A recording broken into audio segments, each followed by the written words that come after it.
Now the Packers are 8-4. The Bears lost today, so they've lost 2 in a row. Green Bay can move in front by a full game, and they've already beaten Chicago once this year. Meet them next week. Minnesota winning today, staying alive in the playoff hunt, and then Detroit at 4-8. Mason Crosby will kick off for Green Bay. Stefan Logan will run it back for the Detroit Lions. Lambeau Field in the snow in December, and here we go on Sunday Night Football with a touchback. And the Detroit Lions take over at the 20. Let's look at their starters.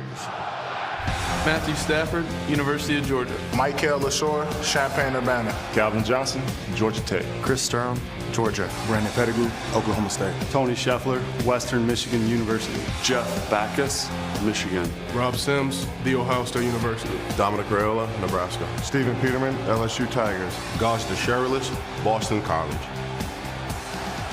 That line has played together for a long time. They're good, both in pass protection and in the run game, and they start with a run, and starting to stumble as he picks up about 4 yards is LaShore. So it'll be 2nd down and 6. Stafford right now on a pace to set a National Football League record, most passes in a season. He's averaging 44.5 per game. At this pace, 712, which would break the record set by Drew Bledsoe playing for the Patriots back in 1994 under Bill Parcells. From the 24, out of the shotgun. And on the ground again. And picking up about 1.5 yards is LaShore, the second-year back out of Illinois. Missed all of last season with an Achilles injury. It'll be 3rd down and 4. Yeah, one of the problems, you're going to have to block these big guys inside. Ryan Pickett this time just gets a little penetration and throws the run play off. But clearly the Detroit Lions feel like they have to be able to run the football against this nickel defense. The Packers stayed in the nickel defense the entire time in this last game and were effective, and they have to be able to run them out of it. They passed 93% of the time on 3rd down, and you might expect one here as well. Kevin Smith comes into the backfield to flank Stafford, who's protected well and then throws for a 1st down as the catch is made by Calvin Johnson at 6'5" and 236, having a sensational year and might break Jerry Rice's receiving yards record before it's all said and done. Well, I think this guy right here is as good a football player as there is in the National Football League, and it's going to get some consideration this year for the MVP vote because he is on pace right now. You talked about it, but to pass Jerry Rice's single-season receiving record would just be phenomenal. So now the Lions come up in the pistol. The short shotgun formation, and the pass to the outside is caught by Chris Durham for a gain of 5. And let's take a look at the Green Bay defense.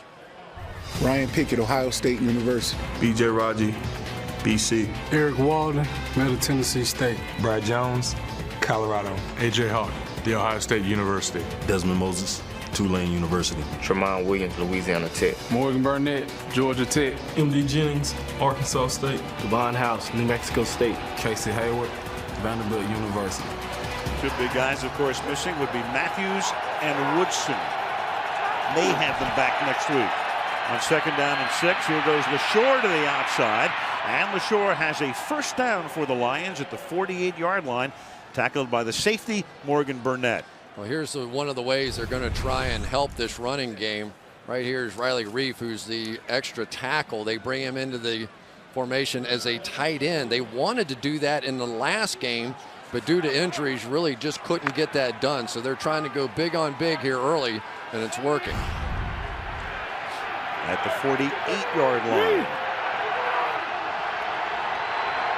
Opening drive of the game. Play number 6 to the ground again. Gain of 1.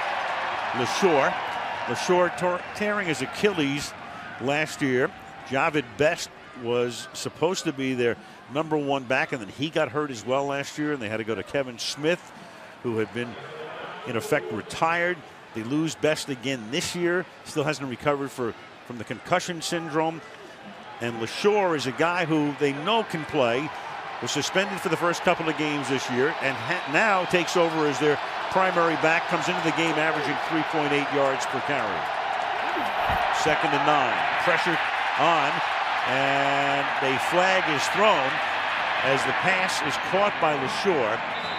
And that will be close to a first down, but it looked like not only a hole, but a half Nelson thrown right here.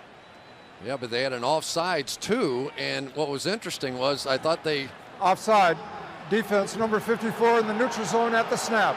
5-yard penalty. Replay, second down. And that's all they called. That's all they called. That's exactly right. You'll see it coming right here. But then watch Backus trying to protect his quarterback. Just make a grab here on the back end to make sure he doesn't. Well, maybe not. He kind of ran by him, and it looked like it was a hole, but I don't think it was on second glance. Got his hand on his face mask and took it off. They don't call it. And it will be second down and 4. With the ball now at the 46-yard line. Joik Bell is the running back, and they give it to him.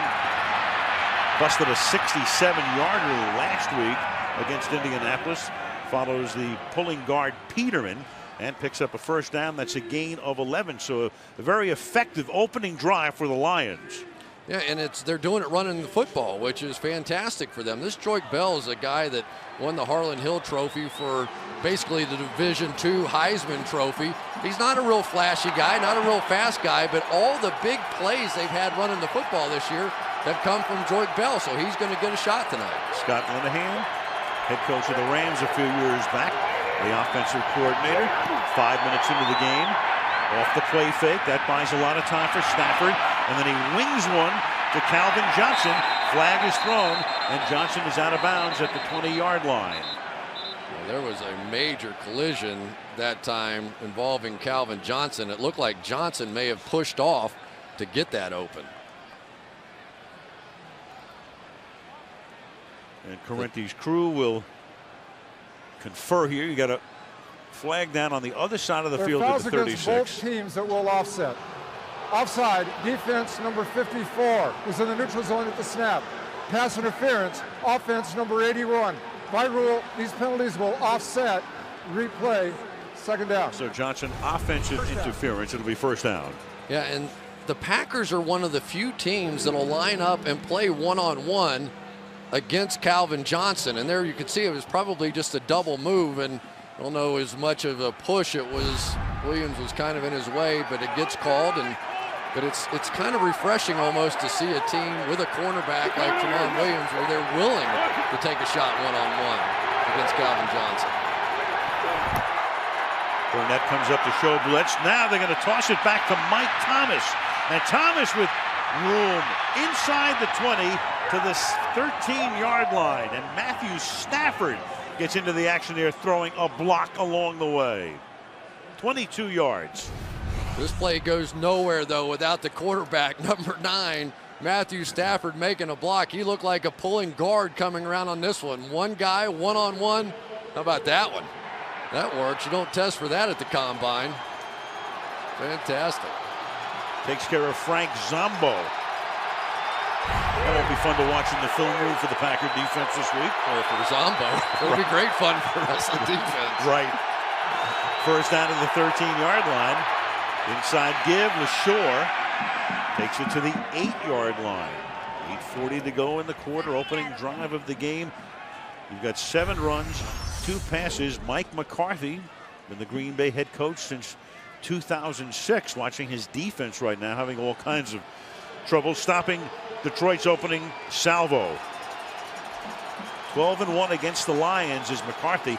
The only game he lost was a game in which Rodgers sustained a concussion in Detroit a couple of years back, and the Lions won the game 7-3.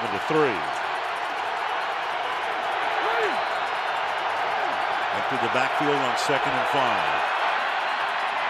Stafford to the outside, and that's caught by Stephon Logan, who doesn't play that much on offense. Runs back all of their punts and kickoffs, run out of bounds by A.J. Hawk right at that first down marker. Well, they've gone through so many wide receivers this year that Stephon Logan, who was a wideout last year, got moved to running back this year. Now back to wideout to try and compensate for Ryan Broyles and Nate Burleson and Titus Young no longer being there. And that's the kind of play he can make, that little in and out cut. He's one of the quicker guys on the field. Only his 3rd reception of the season. You saw Stafford screaming for the measurement. But Correnti looks over and says no. Now Schwartz is saying we'll reset the play clock. It's already ticking down. It's actually at the moment stopped at 19. He wants the full 25, and now they start it about 6 seconds in. So in effect, he got the full 25. 3rd and 1 from the 3. And that's Johnson who is in motion, and they give the ball to LaShore. Obviously going to be very, very close. So you either have 4th and inches or a 1st and goal on a drive that's not consumed half of the quarter. I'll tell you, B.J. Raji made a play on that one. Rob Sims was trying to pull out and around. Right here, he's going to get penetration and keep this pull from happening, and basically just cuts off the running back. So the whole collision happens about a yard deep in the backfield. And they will bring in the chains.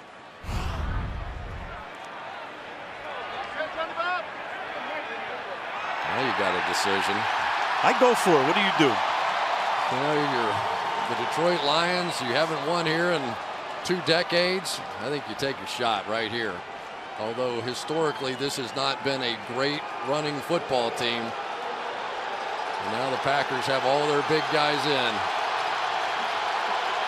On this drive, 8 rushes for 54 yards. 4th and inches. LaShore is the running back. And it's Stafford faking it to him and going in untouched. Touchdown Lions.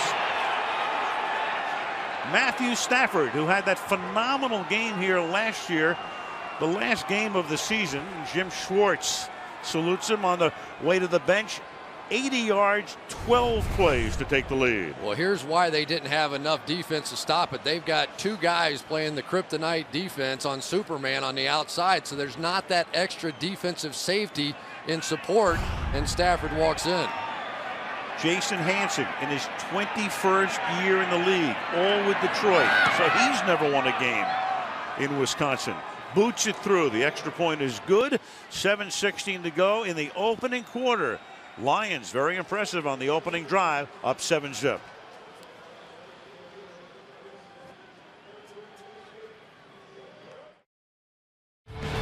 They're used to it. Hardy lot, Packer fans. They know how to dress for December. We don't, but they do. Layers. It's the key. Randall Cobb is back to receive. Hansen to kick off. Detroit had won the toss and elected to receive, and away they went. And this is a very short kick that's fielded up at the 21-yard line by D.J. Williams, one of the Packer tight ends, and he's out to about the 34. Here comes Rodgers in the Packer offense.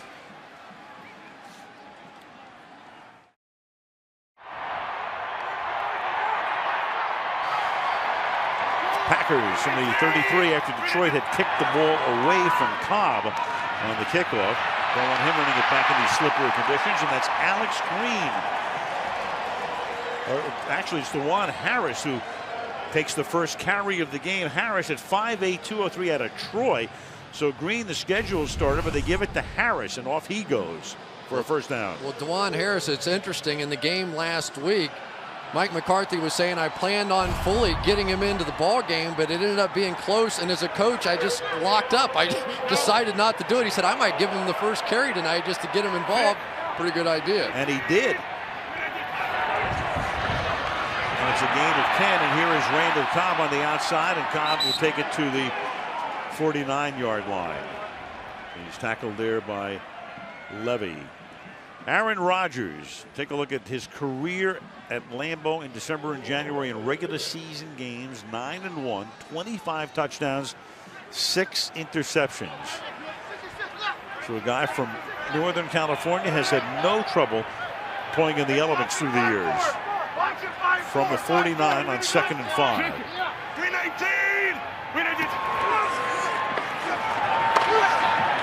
And this is Alex Green for a short game.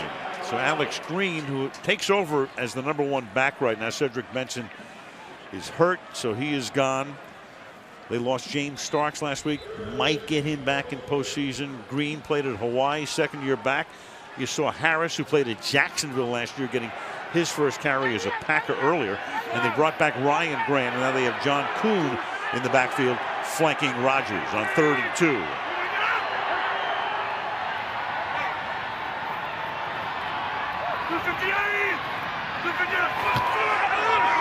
Four-man rush, pressure. Rodgers can run, as he effectively proves week after week, and slides to a spot at the 41-yard line for a Green Bay first down. One of the things the Lions talk to us about is they can't let Aaron Rodgers escape in here. When the defensive ends rush too far up the field, like Kyle Vanden Bosch did that time, it creates that opening. And Aaron Rodgers at the end of that one did not like that little blow to the head. Go without a huddle, hurry it up at the 42-yard line. And this is Green putting his head down and getting 8 yards. Alex Green to the 34-yard line. You know, Alex Green, pretty good story. Had the knee injury a year ago, and a lot of times it takes a while to bounce back, but he has to be the guy now. I mean, there really is no one left. James Starks ended up getting injured, and so the pressure really now falls on him to get this running game going. 2nd and 2, Packers go no huddle. Play action. Pressure on Rodgers, but he slips away to his left, throws, finds the open man, and that's Randall Cobb for another Green Bay first down. Well, against Aaron Rodgers, you keep allowing him to step up because of this wide pass rush. He's just going to beat you. I mean, that's what he does best, and he doesn't look to run, he looks to throw. And the guy that he's been looking to throw to a lot this year has been Randall Cobb. I think he's one of the true breakout players this season and has picked up a heavy part of the load with Greg Jennings' injury. 21 yards there. McCarthy saying you can't get the ball in Cobb's hands enough. From the 13. Rodgers buying time and then incomplete. Ball slipping out of his hands, intended for Jermichael Finley. It'll be 2nd down and 10. Well, one of the real tests tonight for the Packers is going to be at right tackle. Don Barclay comes in there. He's filling in for Brian Balaga. TJ Lang was there for a while. He ended up hurting his ankle. So Barclay, who came in and I thought played pretty well last week, maybe a little bit better as a run blocker than he is a pass blocker, but held his own. And if he can hold up tonight, Packers have a great shot. So Lang, who is active on the sideline, 2nd down and 10 from the 13. Rodgers slipping away and then doesn't see, coming from behind is Lawrence Jackson, creating the fumble, and the Detroit Lions stymie this drive as Jackson sneaks up from behind on Rodgers. The sack, fumble, and Detroit with a turnover. In 3.5 minutes to go in the first quarter, leading 7-0, and the Lions with the ball.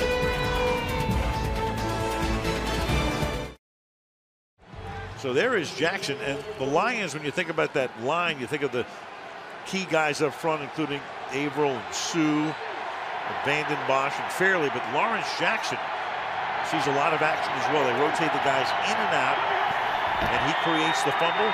The turnover gives Detroit the ball on 1st down. This is Joik Bell. It was Tulloch who recovered it, and we go back to the sack. Well, Lawrence Jackson is going to loop all the way around, but it's going to be Ndamukong Suh this way that kicks off Marshall Newhouse from Jackson. As he goes by Rodgers, he's going to clip the legs of Newhouse, and then Jackson's going to end up getting the strip fumble, and Rodgers obviously never saw him. Tulloch able to crawl over for the recovery. A 2nd down and 8.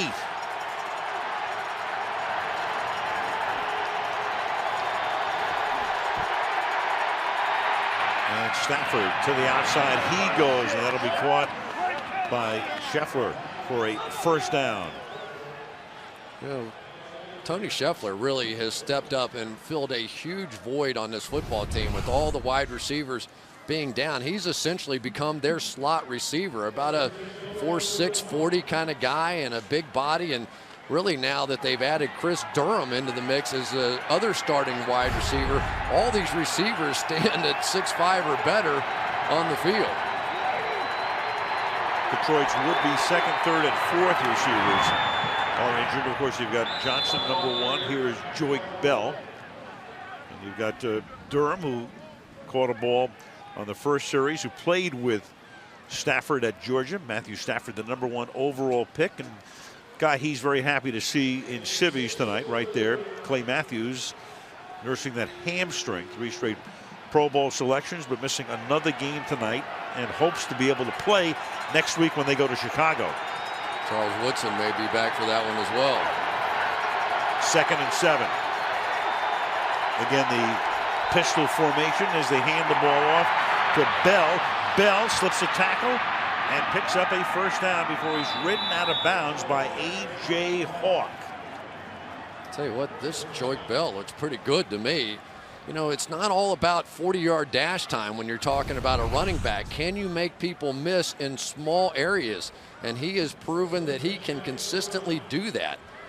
I mean, that is a defensive back that he is making look bad there, trying to make the tackle.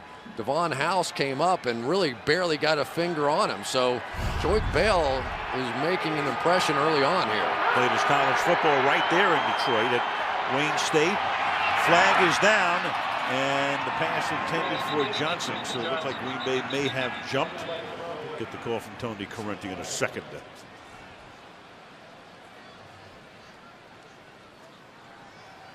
Offside, defense number 90 in the neutral zone at the snap. 5-yard penalty, repeat, first down. B.J. Raji. But I tell you, the matchup is getting set on the outside. This is going to be fun to watch tonight. Tramon Williams is playing one-on-one coverage a lot against Calvin Johnson. And you know Matthew Stafford is not going to settle for that long. They took a shot there, but give Williams some credit. He's been holding up. 1st and 5 now from the 44. Play action, pressure on the blitz, and then Johnson's along the sideline. The pass would have been caught out of bounds anyway. Williams is right there. It'll be 2nd down and 5. You had a corner blitz that time from the rookie Casey Hayward. Yeah, they're willing to bring the safety down in the middle of the field, and then it's just one-on-one out here. And Tramon Williams, watch him just press Calvin Johnson into the boundary. Even if he caught the ball, obviously nothing there. As a receiver, you need to try and leave 4 or 5 yards on the field. And Tramon Williams telling us the other night, he goes, hey, you won't see me bumping and running him. This guy throws people around, but I can run with him and make plays. 2nd and 5. And now here is Logan. Stephon Logan, the run back specialist, who caught a pass earlier, only 3 receptions on the season. Carries the ball sparingly, takes this one to the 41. It'll be 3rd down and 2 as we go into the final minute of the quarter. Yeah, and the one thing you don't expect Stephon Logan to do is to run it between the tackles. You know, you think he's going to be involved in some kind of gadget play. Only Logan's 2nd carry of the season. So Linehan not only calling plays that are very effective, moving guys in and out. Now he puts Kevin Smith into the game in the backfield on 3rd down and 2. And Stafford slings it to the outside, and that'll be caught for a first down by the tight end, Tony Scheffler. They've been doing a lot of stuff with Calvin Johnson, moving him in motion and doing some different things. And as he goes in motion, it changes the defense and oftentimes forces guys to back up because they don't want to have that sort of running start against Calvin Johnson. So that time as the defensive back backed up, allowed Scheffler to get open underneath. Lions owned the first quarter, had the ball for almost 11 and a half minutes. End of 1, 7-0 Detroit. Sunday Night Football continues after these messages.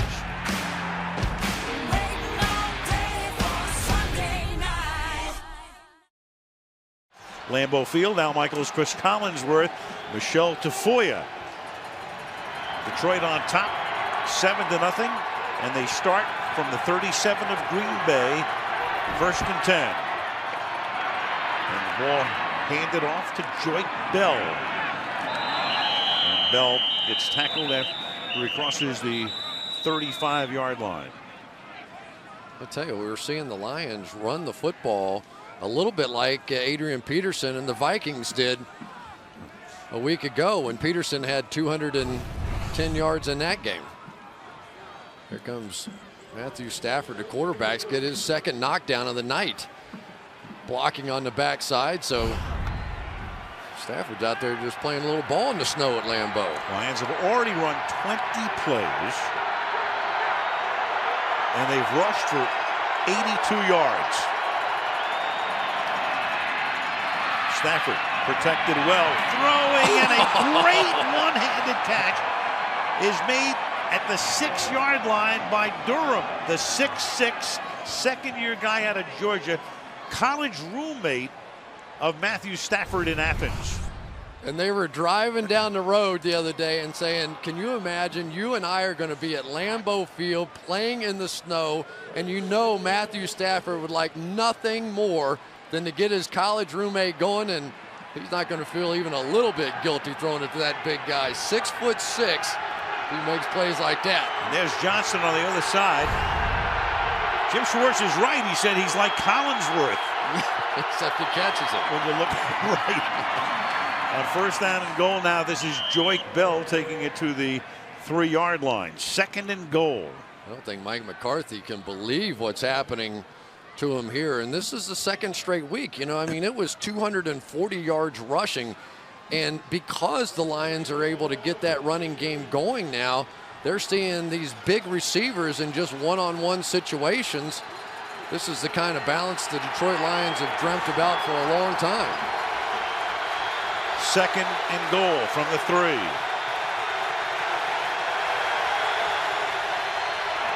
And that's caught for a touchdown on a slant by Tony Scheffler. And the Detroit Lions taking advantage of no Matthews, no Woodson, and shredding this defense in the early stages tonight. Will Heller's just going to do a little rub route. Some people call it a pick, but you don't even say that on the football field because they throw flags when you mention that word. And Tony Scheffler just took advantage. Flag comes down. At the conclusion of all the play, unsportsmanlike conduct, excessive demonstration by 2 players on Detroit. This 15-yard penalty will be assessed on the kickoff. In the meantime, as you take a look at this Lions offense tonight, brilliant to this point anyway. As Jason Hanson gets set to kick the extra point, they take advantage of the turnover created by the sack fumble. And the Lions trying to win in Wisconsin for the first time in 2 decades. Lead Green Bay 14-0 on Sunday Night Football. Willie Davis, inducted to the Hall of Fame in 1981. Actually started his career with the Cleveland Browns, then came here. And of course was here in the 60s when the Packers won Super Bowls 1 and 2 under Vince Lombardi. Randall Cobb from the 9-yard line to run this one back and hurdles his way forward to give them good field position out near the 40-yard line. So Rodgers battling uphill now as Detroit leads by 2 touchdowns at Lambeau.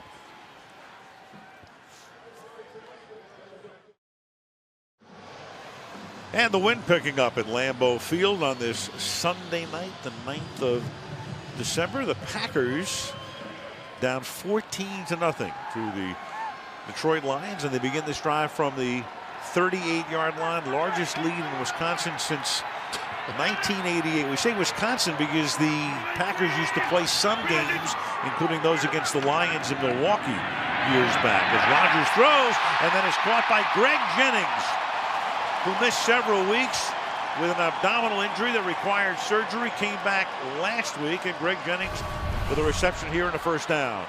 Yeah, for Chris Houston, he tried to jump the underneath part of this. There was just confusion in the secondary, 2 vertical routes. But for Greg Jennings to get back involved, Aaron Rodgers said, I have to throw him at least 10 in this game. That's how valuable he is to us. 27 yards. They go no huddle. Alex Green has room to the outside. Some tough running, but a flag comes in from the moment, a gain of 9. Marker down at the 33.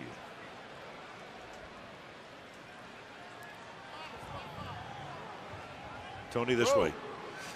Holding, offense number 71. 10-yard penalty, repeat first down. Right guard Josh Sitt. I've never seen a referee go, whoa. No. That's pretty good. The Tony's mic's been open a couple of times this year.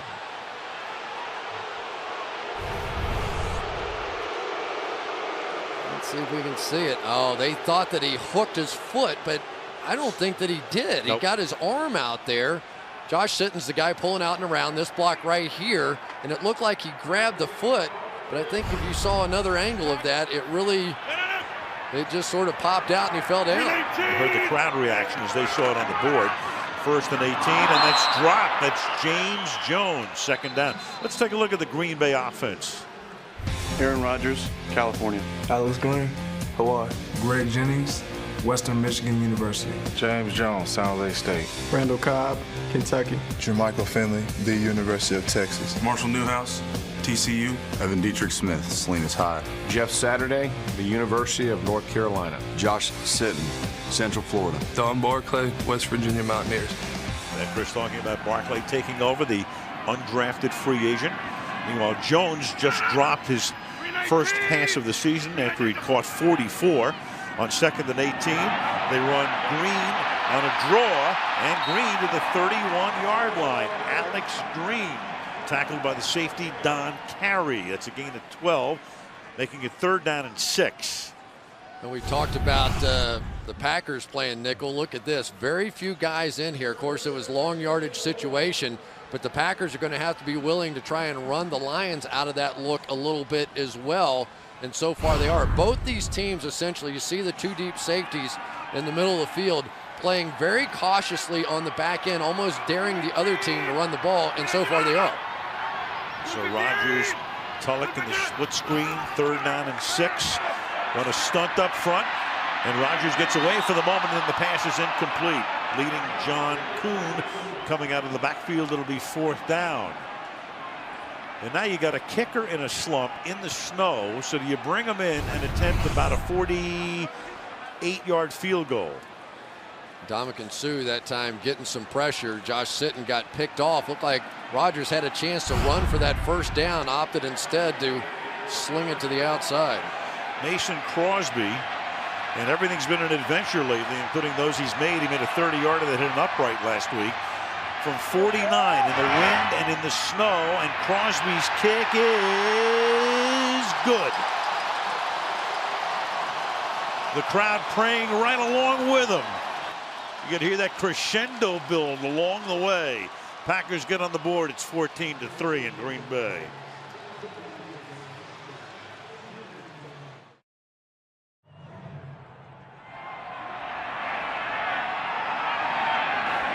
The 7-yard line, Stephon Logan.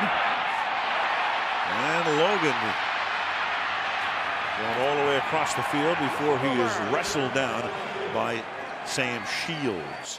10:43 left in the half in Green Bay, where Detroit leads by 11.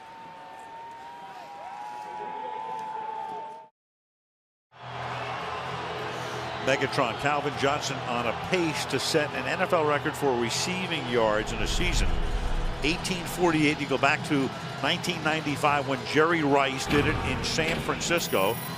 And as you take a look at quarter by quarter for the season, how these guys have done, 661 in games 9 through 12. He needs 421 or 105 per game to break the record. But tonight, Johnson has been held to 1 catch for 9 yards.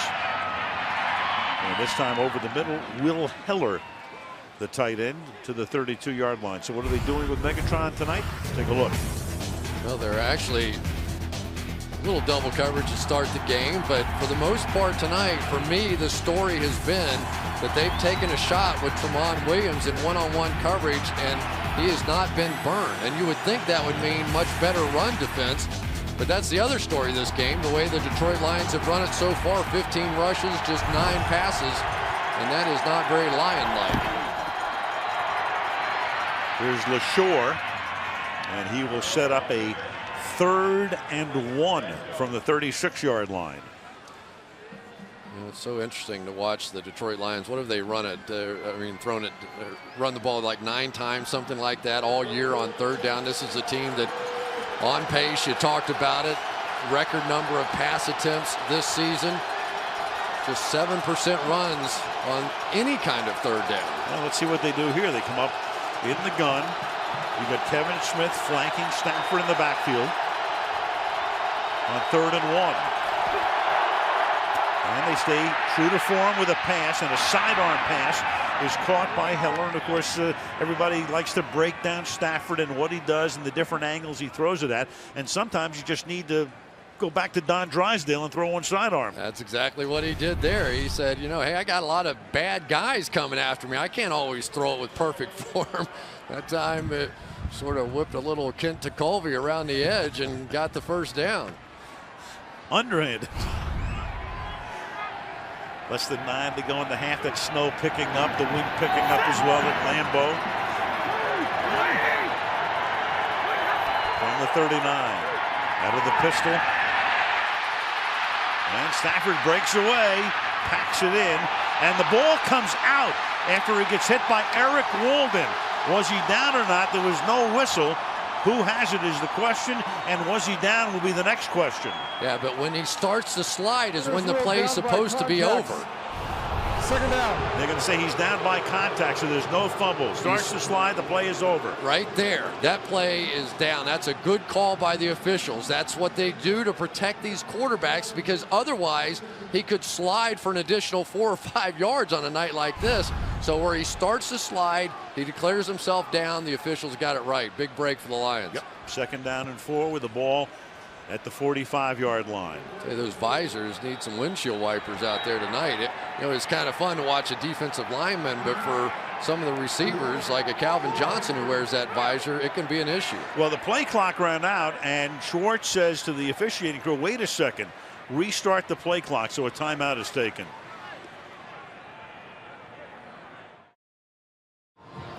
Drove by Jerry Stadium in Dallas, getting on the plane to come to Lambeau Field. All right. And welcome. This is the frozen tundra tonight. 2nd down and 4 after the Lions had to take a timeout. Play clock was winding down, and the handoff here goes to LaShore, and LaShore trying to stay on his feet, and he is stopped just short of a first down. It'll be 3rd down and 1. You know, it's such an interesting game. These two teams got together at the end of the year last year. Of course, Aaron Rodgers didn't play in that game, but it was one of those shootouts, you know, back and forth. And Matthew Stafford saying you couldn't even drink a full glass of Gatorade because you had to go back out on the field. And yet in this game, it's been the patience of the Lions so far, and Scott Linehan that's keeping Aaron Rodgers over there on the sideline. They've been sticking with this running game. They've had the ball 16 minutes and 40 seconds to 5.5 minutes for Green Bay. 3rd and 1. Good protection. Pass is intended for Durham, and that's a first down. Let's go to Michelle.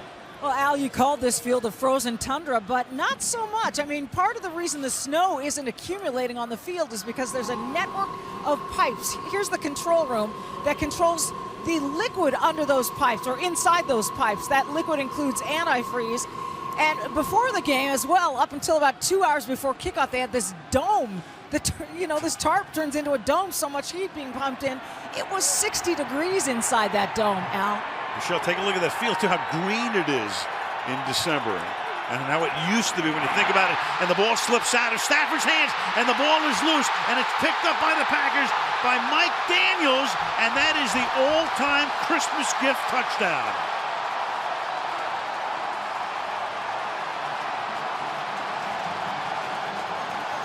You can't get up there. Go figure. Everything in the world's going right, and now you can't hold on to the football trying to throw a pass.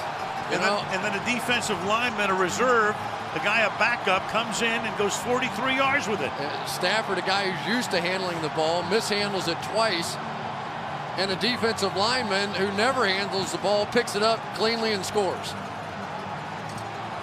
4th round draft choice out of Iowa. Come on, baby. Come on with it.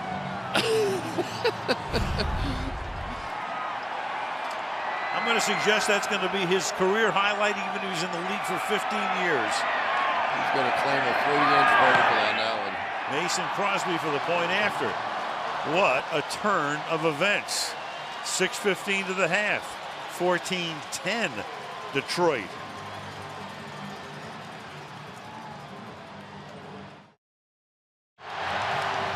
been a problem all season long for the Detroit Lions, allowing those return touchdowns, and here's why it happened. Matthew Stafford tried to get off the quick screen throw, but you can see his hands weren't even on the laces, and so the slippery football got away from him. On those quick throws, you just want to grab it wherever you can, get it out of there as fast as you can, and it cost him a touchdown. And Logan lets that one go into the end zone. So the Lions have allowed 8 return touchdowns and have none themselves. Meanwhile, consecutive home wins against one opponent. Home wins, regular season. Talked about the 20 straight the Packers have won in Wisconsin against the Lions. Look at the 4 sports. The Flyers won 23 straight against the Penguins in Philly. In baseball, the Indians against the St. Louis Browns, who then became the Orioles, 27 straight. The Lakers beat the Kings 43 consecutive times at the Fabulous Forum is the NBA record. And here are the Lions trying to get off that schneid. I feel like the Lions have had the ball the entire game. Well, they have. 18 minutes to 5. And this is a pass caught by Johnson up at the 34-yard line. So Johnson, who caught a pass on the game's first series, pulls in his second of the night right here. You're going to end up with a flat route and an in route, which means that you're going to have this open space, and it's really what you have to do. If you have a cornerback who's making it tough on you to get an outside release, you have to hit a few of these to set him up for the opportunity to get one down the field. Lions have had 31 plays tonight. Green Bay 13. They give it to LaShore. Cuts it back upfield. Takes the ball to the 38-yard line. Well, what you're seeing the Packers doing now is sort of looking like they're in a very soft look and then sort of running the safety down to try and help against the run, which is almost unbelievable. Start coming down here late because they're struggling to try and stop this running game, which I can't imagine Dom Capers would have ever thought that would have been an issue here. 2nd and 6. Lions have now rushed for 102 yards tonight. Stafford backing up and throws off his back foot, jump ball, and incomplete. Williams and Johnson right there again.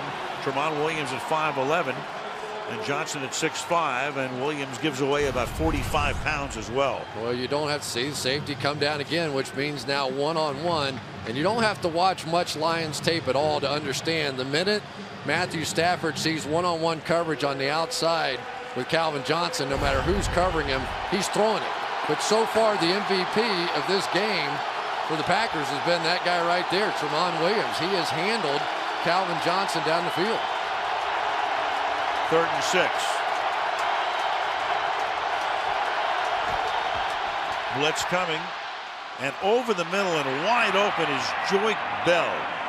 So they convert on 3rd down. The ball is at the 48-yard line. Morgan Burnett makes the tackle. 1st down Lions. Just confusion that time in the secondary. I'm not sure if that was Jerron McMillan or not, but just got shuffled out of the backfield and left the back alone. So despite the fact they're having issues with their primary threat down the field, Calvin Johnson, they continue to convert on 3rd down. From the 48, Stafford 12 of 14 for 106. And he hands the ball off to LaShore. Stafford, the overall #1 pick in 09, beat out Dante Culpepper for the starting job as a rookie, then got hurt his second year, had shoulder surgery, came back, played brilliantly last year. He's a Texan, went to school in Athens, Georgia, one of 4 quarterbacks with 5,000 yards in the season, and on his way, as we mentioned earlier, to setting an NFL record for most passes in a season, over 700, on that pace right now. Yeah, on pace for just under 5,000 yards again this season, too. Well, this time Stafford caught that safety coming up. Probably another shot, no? 2nd and 7, keep it on the ground. Some room to roam for LaShore. And that'll be a 1st down. LaShore has carried 11 times for 43 yards tonight. Yeah, and I think these running backs understand now full well there's sort of an open competition. Joique Bell came out in the first quarter, made a couple of nice runs, and really Jim Schwartz and Scott Linehan, they said it's you know, whoever gets the hot hand out here, that we're going to just let them play. And so far, both backs have done well. Under 3 minutes in the half. Good protection. Slings it deep over the middle. Intercepted by Sam Shields. Out past the 30. And Shields takes it to the 44-yard line. Another Detroit turnover.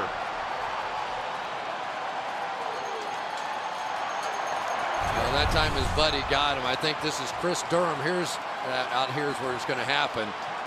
But Chris Durham, I think that Stafford thought his guy, his former roommate, was going to go underneath, and he bounced out on top that time of Sam Shields, and it made for an easy interception. As a receiver, when you're on that skinny post, you've got to get to the inside right there. No matter what the defensive back does, you cannot go around the outside of him. When he did, cost him a pick. Yeah, Matthew Stafford said, come on, man. You know how to do that. We did that back at Georgia. Shields has missed several weeks. Ankle injury. Haven't seen him since a Sunday night game in mid-October in Houston. And stopped is Harris by Nick Fairley. Harris, who had the game's first carry. First-year guy out of Troy, played with Jacksonville last year. Second down. I'll tell you, this guy right here, Nick Fairley, has really been coming on lately. A lot of sacks, but just making plays in here. And right now, it's hard to imagine a much better pair of defensive tackles on a team than Nick Fairley and Ndamukong Suh. They can simply stop just about anything you want to throw at them between the tackles, and that sets up some pass rushers on the outside. And Rodgers will let it go down to the 2-minute warning. 2 minutes left in the half. Detroit on top 14-10 at Lambeau Field.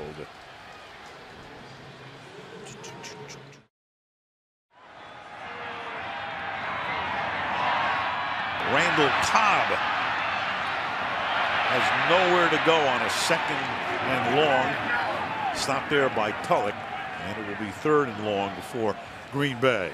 You know, all they try to do with Randall Cobb is just get him in sort of punt return kind of situations. They had 3 wide receivers to that side, motion Cobb out there, and just had a wall formed in front of him. But it was well played by Tulloch. Ooh, the wind picking up again. The snow coming down. I've been in this booth before when it starts blowing in this way. You start hoping for a swirl the other way. 3rd and 10 from the 44. That's going to be close. One of the Lions defenders moved. Did he get into the neutral zone before the reaction? False start. Offense, number 71. 5-yard penalty. Remains 3rd down. Call it on Sitton. Going to see the movement right here, and then Sitton's going to react to it and claim that that drew him off.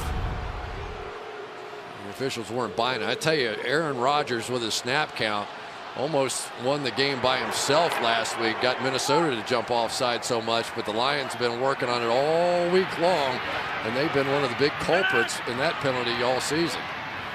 3rd and 15. Rodgers, quick flip. It's Randall Cobb. And Cobb gets taken down inbounds at the 47-yard line, so the Lions should take a timeout, and they do, before what will be the first punt of the game when we come back.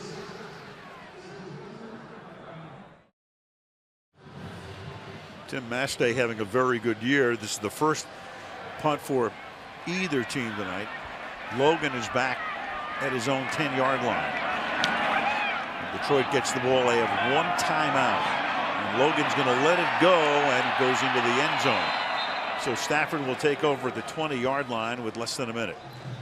And a flag is down on the play.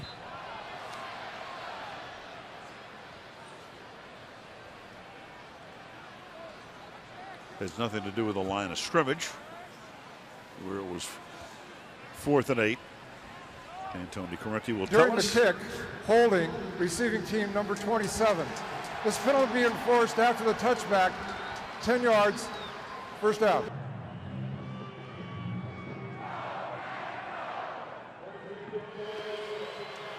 I'll tell you, Al, that penalty may end up proving to be big. The Packers have all 3 timeouts, so it'll be interesting to see if they try and play this to force a punt and get the field position back. And Detroit has just one.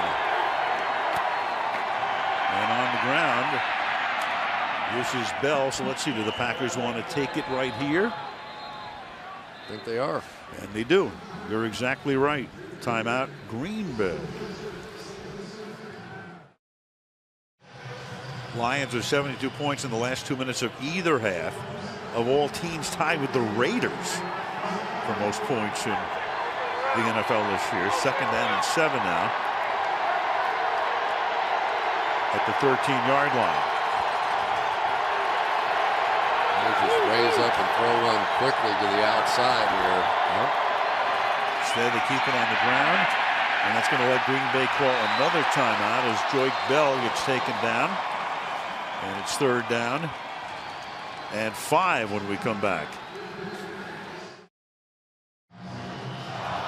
Twice as much yardage and about 3 times as much possession time for Detroit. But right now they need a 1st down or Green Bay is going to get the ball back after taking another timeout. And if you throw an incomplete pass here, you leave Aaron Rodgers with the football and the timeout. From the 15. Out of the first half. This is a 30-second timeout. And Detroit's going to take a timeout. Meanwhile, back to Stafford and the Detroit turnovers. Yeah, a couple of mistakes here. That one because he didn't grab the laces. And the other one because his old Georgia roommate didn't quite run on the post. Went behind Sam Shields, and welcome back Sam Shields, who missed a lot of time. But I tell you, you have to be impressed so far with what the Detroit Lions have been able to do, and I think probably especially defensively. You take away the defensive touchdown that the Packers have, and they've held this tremendous Packer offense to just 3 points. 47 seconds. Detroit just took its last timeout. Green Bay still with 1, and they can use it if they stop them here and get the ball back. 3rd and 5.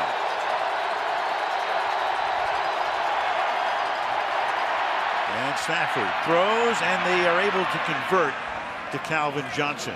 So a 1st down.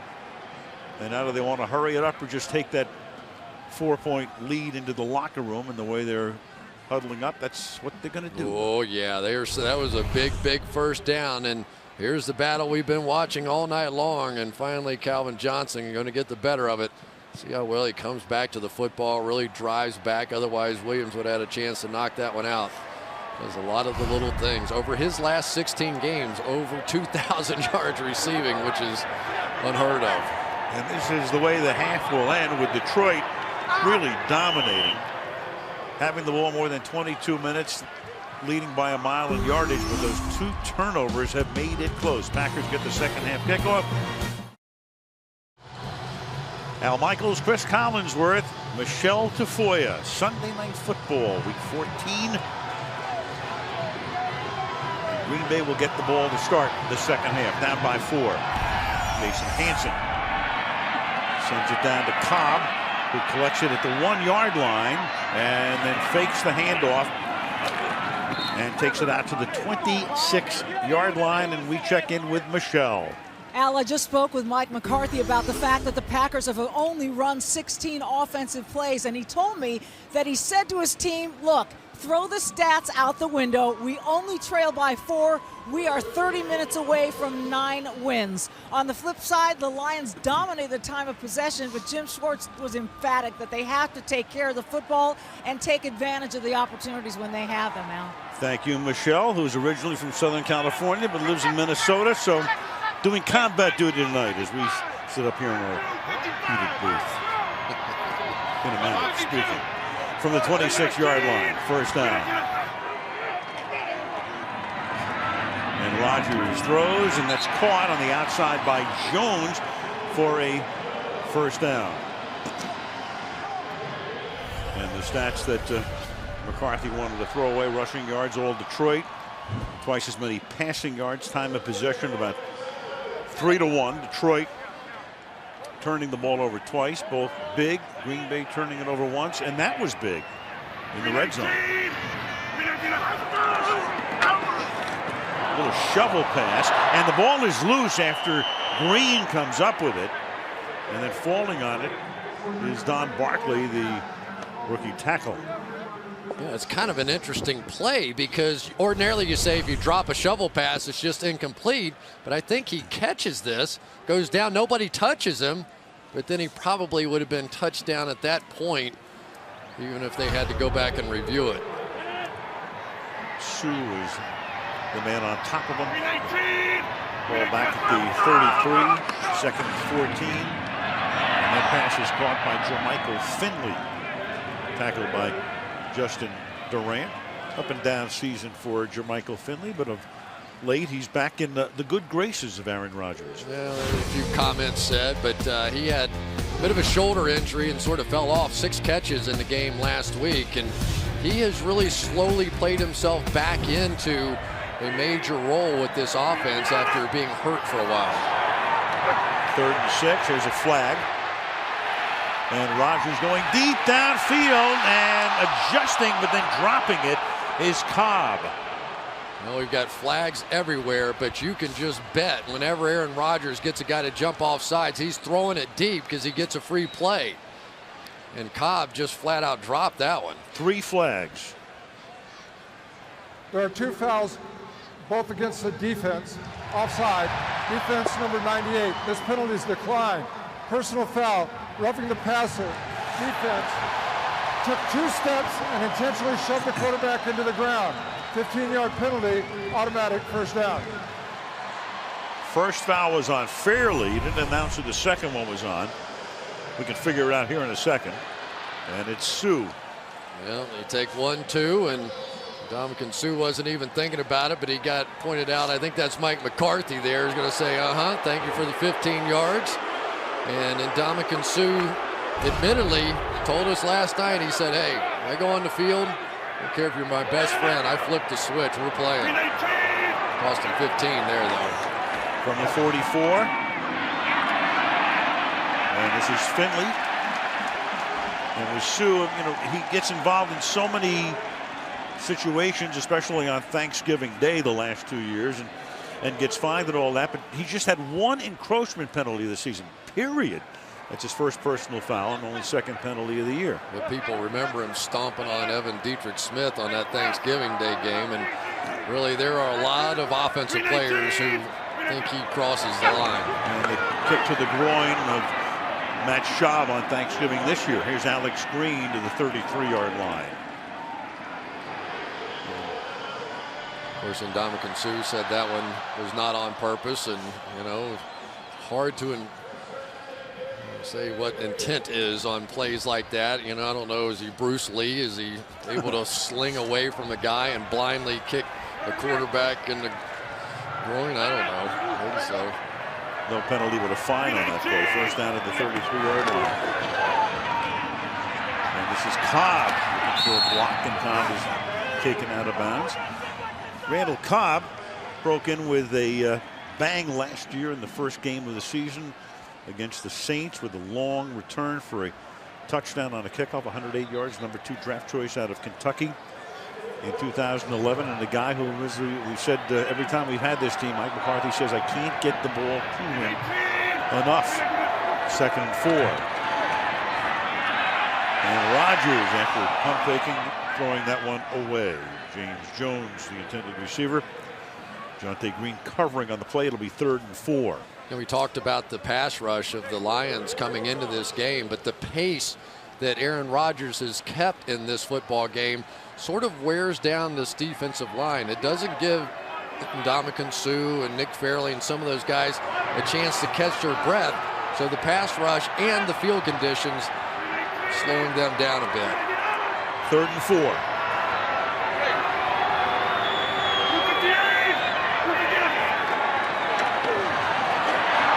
And Rodgers escapes, gets out of trouble, runs for a first down and a whole lot more. In fact, runs for a touchdown. Turns a near sack into a 27-yard run for a touchdown. And for the first time tonight, the Packers have the lead. Well, that's why you're the MVP of the league. It looked like he's going down Pump fakes it, in big trouble, trips over his own lineman, gets out, and there's man coverage. A nice job by Jermichael Finley, just backing up, seeing the defender staring at him, and yeah, the championship belt, there you go. Whereas Detroit seemed to dominate the entire first half, they get possession in the second half, and Green Bay takes the lead. Second longest run of Aaron Rodgers' career. Crosby for the point after. Green Bay was 17 unanswered points. Early third, packed by 3 at Lambeau.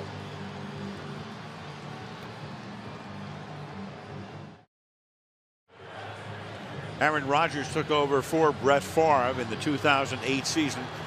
Look at him rushing among the quarterbacks, second in yards, second in rushing touchdowns, and over 100 first downs with his legs.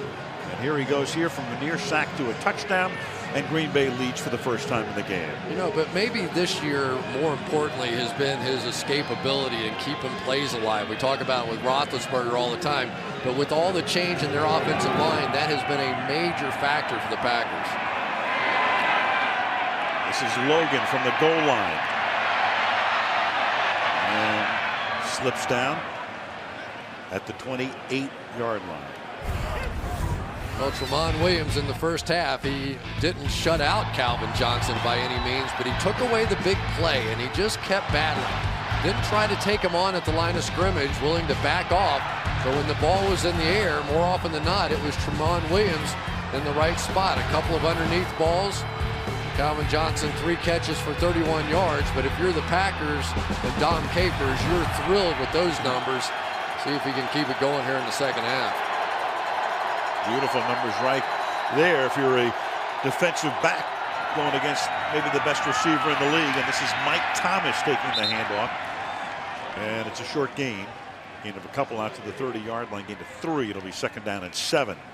You know, it's always so interesting for me to watch the Detroit Lions, and I think a little bit about Titus Young, who should be playing wide receiver for this football team now, but just for whatever reason couldn't keep himself together and did some crazy things.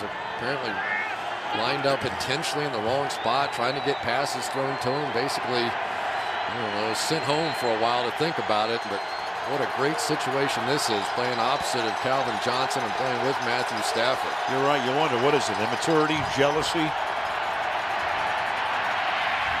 Pass to the outside is incomplete. Intended for Tony Scheffler, and it will be third down and 7. And you're right. I mean, you think about Johnson going after Rice's record. Jerry, of course, had a lot of complimentary receivers in his years, mainly John Taylor, and then after that he had Terrell Owens, even though Taylor was ending his career the year that Rice set that record. But he always had other guys who caught the ball. Meanwhile, for Johnson, I mean, he's a man alone, basically.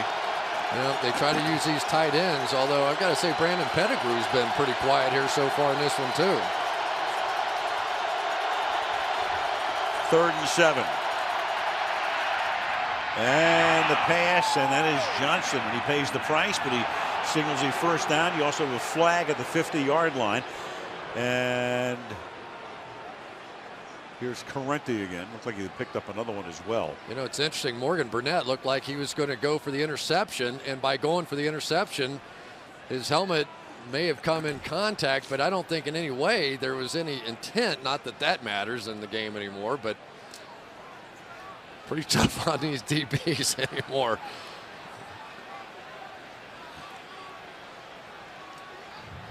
Personal foul, unnecessary roughness, contact to the head of the receiver.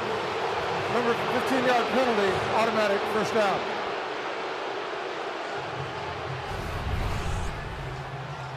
There's Burnett there. He's going to come up. Johnson with the in cut.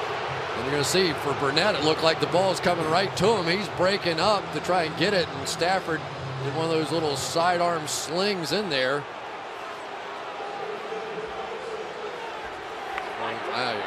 It's tough playing defense anymore. I'll say that for him. Johnson's ducking his head down. Crowd, of course, they love it after watching that replay. He said sarcastically. The ball to the 36. Stafford catches him. They're one-on-one again. And they run it. And this is LaShore for a gain of 2, second and 8. Let's go to Michelle. Well, you just mentioned that Brandon Pettigrew has not been that active tonight, Chris. He is questionable now with a left ankle injury. Actually, they didn't confirm it was his left, but we saw that left ankle get taped up during the first half. So out of the halftime, he is now questionable. Michelle doesn't miss anything. Maybe that's why he hasn't been so active here. Just guessing. Probably. Yeah. 2nd down and 8. From the 34-yard line. Play clock all the way down. And a low throw, and Johnson goes down to get it at the 28-yard line. That's going to make it 3rd down and about 2. You know, this is what's different for Calvin Johnson, and the reason he has a chance to break the single-season record for this football team. There's Charles Woodson, who would be out there trying to defend him. But Scott Linehan came up with a plan this year. He said, I can't just leave Calvin Johnson sitting on the outside and let them double team him. So a lot more this season. Motion, comes in, play the middle of the field, and his production has really picked up.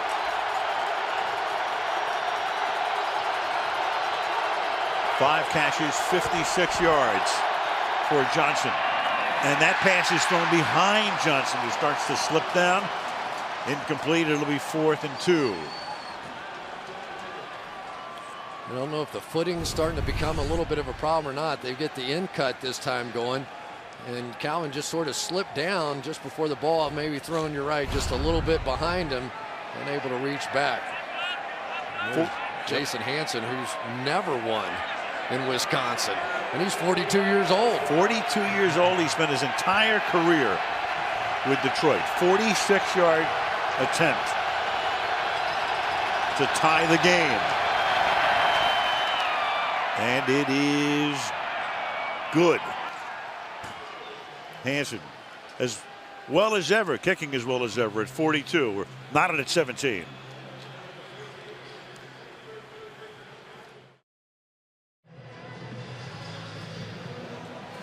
.42-year-old Hansen kicking off to Randall Cobb in his 2nd season. Back in '92, when Hansen was a rookie, Cobb was 2. It's amazing, isn't it? The juxtaposition in the National Football League. At the 2-yard line, here's Cobb. Sounds like something Cosell would say. The juxtaposition in the National Football League. There you go. Now we're getting loose. Yep, 8:51 left in the 3rd. 17 all in Green Bay.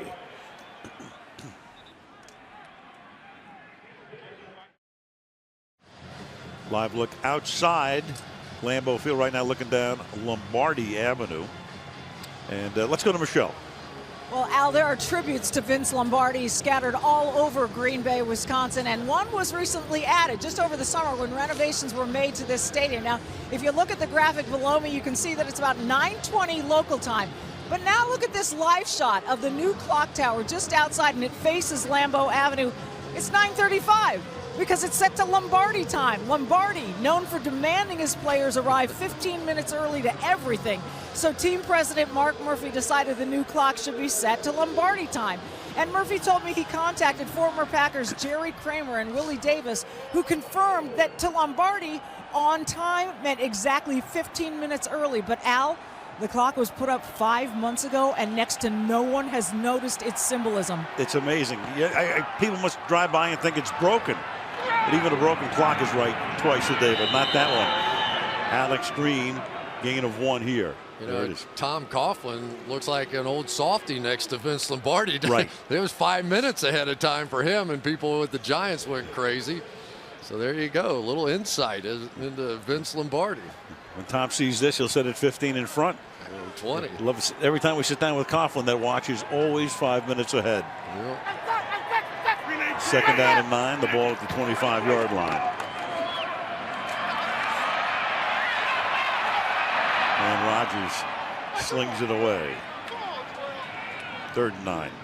You know, really a very patient approach. It's been almost a base cover 2, and I don't want to get too technical, but just 2 deep safeties, very soft, only rushing their front 4. You got your zebra coming in here in a minute.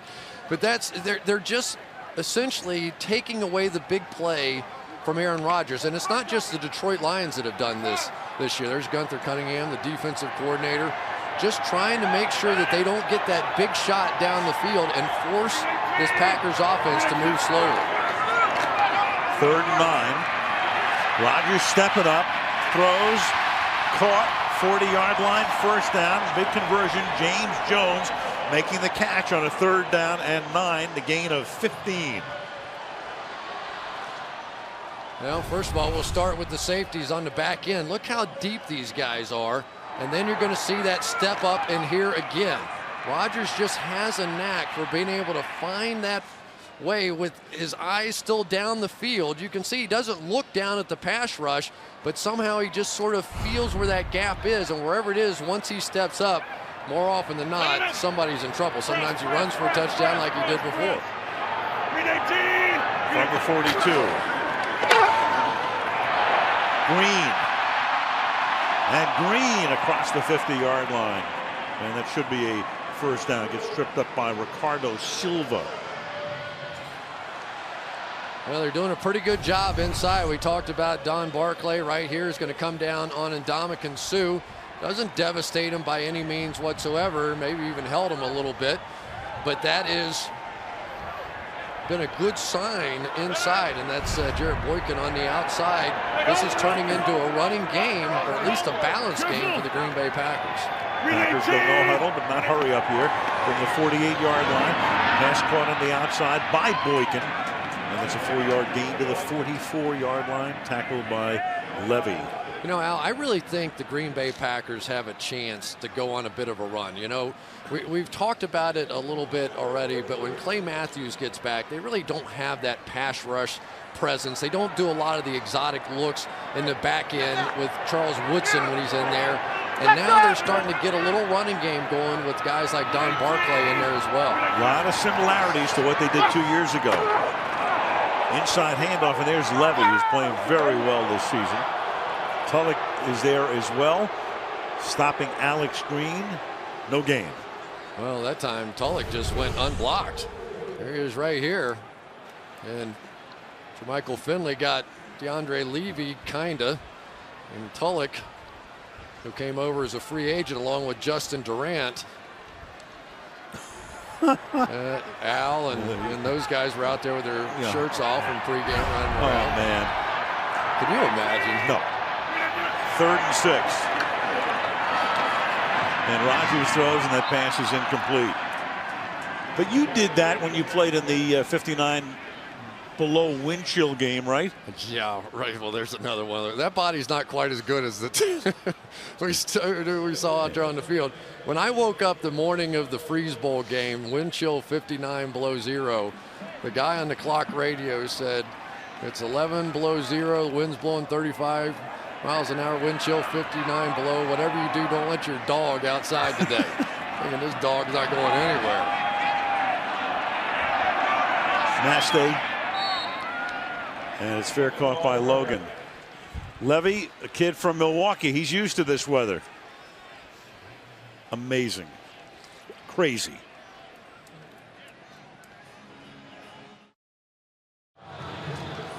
Whatever it takes to keep you warm. Temperature 32.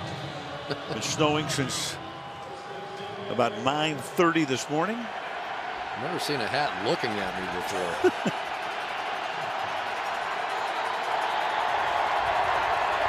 Five and a half left in the 3rd. Detroit starts this drive from the 10-yard line. Stafford out of the gun. Hands it off to Joyce Bell. Gain of 1. 2nd and 9. The NFC division leaders right now. Atlanta losing today to Carolina. Niners win over Miami to go to 9-3-1. Green Bay at 8-4. Remember that the 2nd spot, and you get the bye, and the Giants winning today against New Orleans are 8-5 in the number 4 spot at the moment. Bears hoping for a gift from the Packers tonight. They just assumed Green Bay would beat Detroit here like they always do. 2nd and 9. That pass is incomplete. Stopping was Tony Scheffler coming across the middle to make it 3rd down and 9. You know, I can't always tell if the wind's whipping around like it is in the booth right now, but It is starting to pick up, and all of a sudden the passing games don't look so sharp. It was on third down, Aaron Rodgers missed that throw, and now we're starting to see Matthew Stafford struggle a bit here too.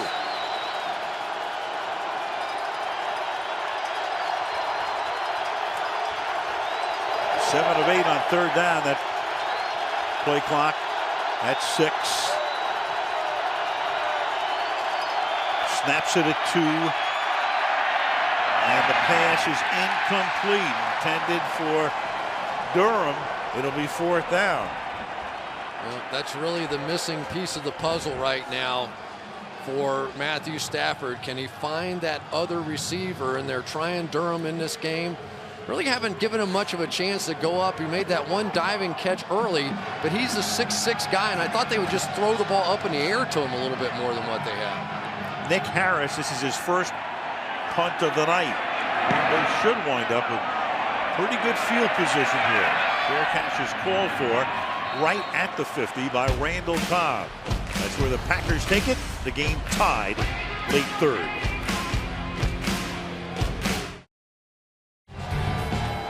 The ball game tonight, Lambeau Field in the snow. Game tied. Detroit led at 1.14-0. Tied at 17, 4.5 to go, third quarter.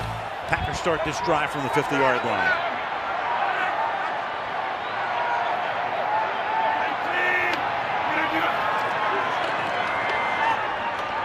Play action buys a lot of time, and then Cobb tries to one-hand it, and they give him the catch at the 27-yard line. Great catch by Cobb. And now Rodgers wants to get up there to make sure Detroit can't challenge this. I don't think he has to worry about it too much. This is absolutely brilliant. He dropped one earlier, hauls that one in. Man, we've seen some good catches in these conditions. To the 26-yard line. Nothing to challenge there. First down. That was good for 24 yards. Rodgers buying time and directing traffic, and then just flings it out of bounds. It'll be 2nd down and 10. Let's go back and look at Randall Cobb's catch one more time. This is the second one-hander we've seen in this game, and there's got it. No matter when possession was. Souvenir. It's like a hippie from back in the days. Seaweed. Still stuck in there. Now that's tundra. 2nd and 10.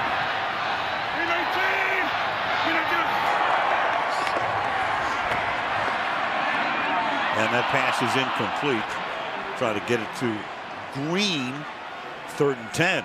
Yeah, one of the interesting things we're seeing out of Aaron Rodgers is that when he wants to hold the ball is when he's going these play action plays, you know, because he needs a little help up front. I think they've discovered that over the past few weeks or whatever.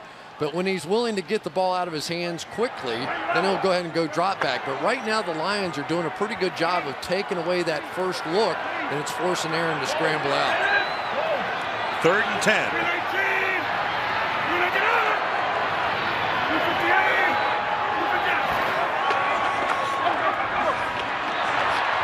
In trouble and sacked back at the 34. Nick Fairley will get the sack, and that will turn a tie-breaking field goal attempt, if they so choose, to about a 52-yarder. Working against Evan Dietrich Smith, who's in there for TJ Lang, and Nick Fairley, we talked about how well he's been playing, walks Evan Dietrich Smith right back to Aaron Rodgers and makes this a monster shot for Mason Crosby. That was an 8-yard sack, so now you've got a 52-yard attempt instead of a 44-yard attempt. He's not been good at these. And this kick is no good. Wide to the left. So Crosby made one earlier from 49, misses from 52, and that sack was big. I'll tell you, remember that sack by Nick Fairley. That was a major play in the game. Not only does the sack drive them back, they missed the field goal, but it flipped the field position. Remember, the Lions had sort of been backed up and having to punt out of their own end. Now you flip it, they get the ball into 42 coming out. Much easier from here. First down from the 42-yard line as they start this drive. And this is LaShore. Lions trying to break a 4-game losing streak. They were 4-4, now 4-8. Right here's the matchup.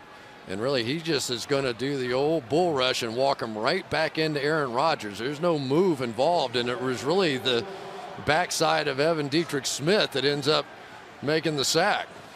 I'll tell you, when Nick Fairley gets it going, he had some foot problems a year ago, and then that extra 8 yards was enough to push that one out of there. Definitely. 2nd and 7 from the 45.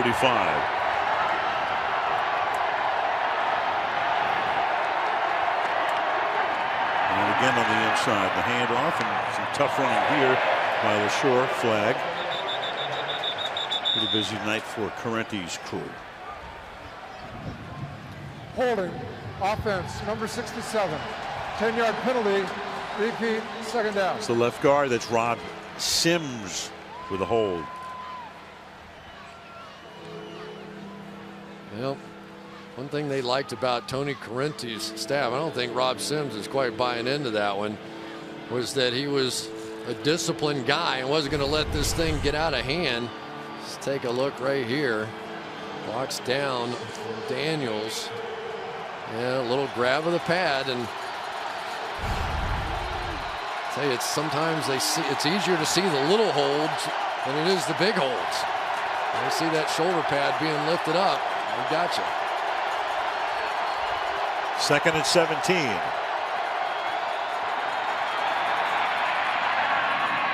Johnson. And he'll get stopped at the 46-yard line. It'll be 3rd down and 6. You know, it's just so strange watching the Green Bay Packers defense without Clay Matthews out there. You were always seeing the offense having to double team. Now they've got, you know, Eric Walden's done fine, Desmond Moses done fine, 3 sacks apiece.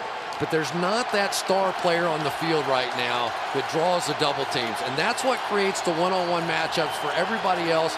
And to me, that's the difference in this defense. Him more than anything else.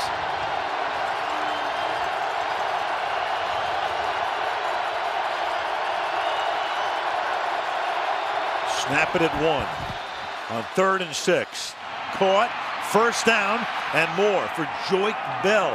To the Green Bay 39 he goes. 1st down. One of the things that the Lions were unable to do last time these two teams met was win the one-on-one battles against the linebackers.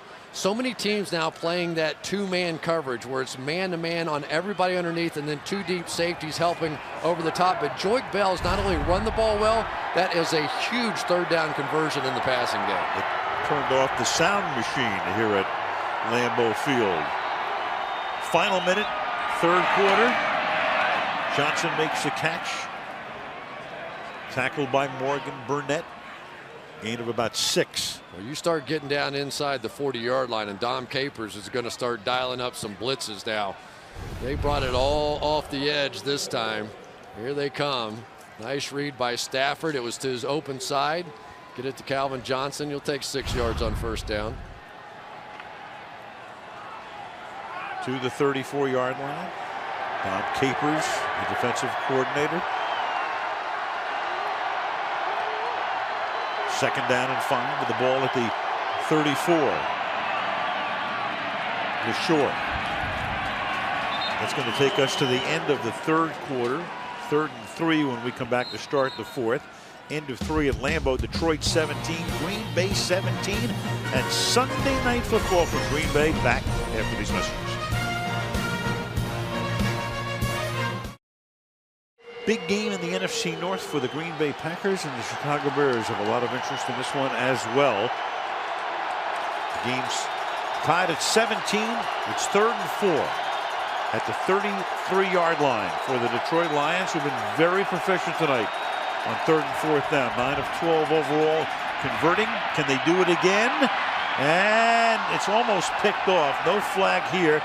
intended for Durham. Sam Shields, who had an earlier interception, covering on the play, and it's 4th down. It looked for a while like Devon House was going to take Sam Shields' job, but I tell you, Sam Shields' return to this game has been huge. Already has the interception, and that was a 3rd down play. They were going directly after him, and he was up to the task. So I tell you, Al, these young corners for the Green Bay Packers are playing much better as we've gone down the stretch. 51-yard field goal attempt for Hansen. After Crosby had missed a 52-yarder, Hansen's kick at the age of 42, no good.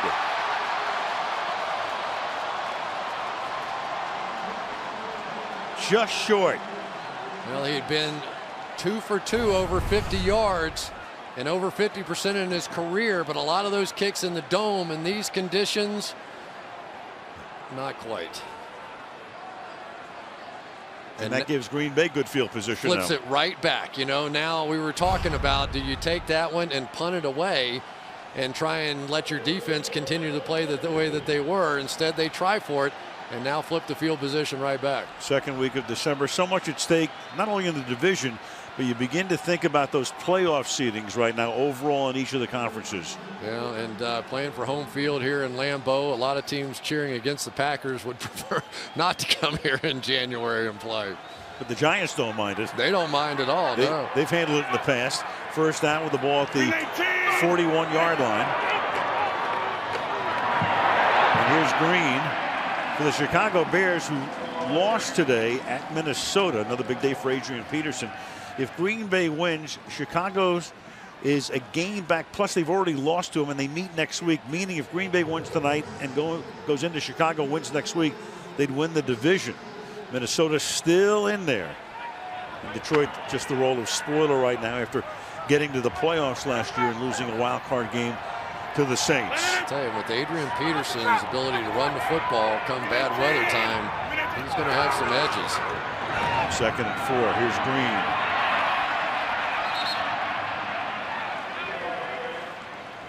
Forced out by Durant. The Packers go to Chicago. The Tennessee comes here 2 days before Christmas. Then they finish at Minnesota. The Bears, of course, have Green Bay next week. Then they go to Arizona and they go to Detroit. So the Bears' final home game will be next Sunday against the Packers at Soldier Field.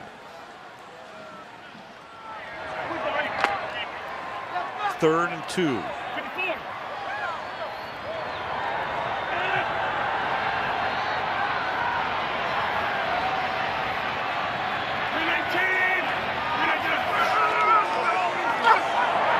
And on a delay, they give the ball to Alex Green for a 1st down.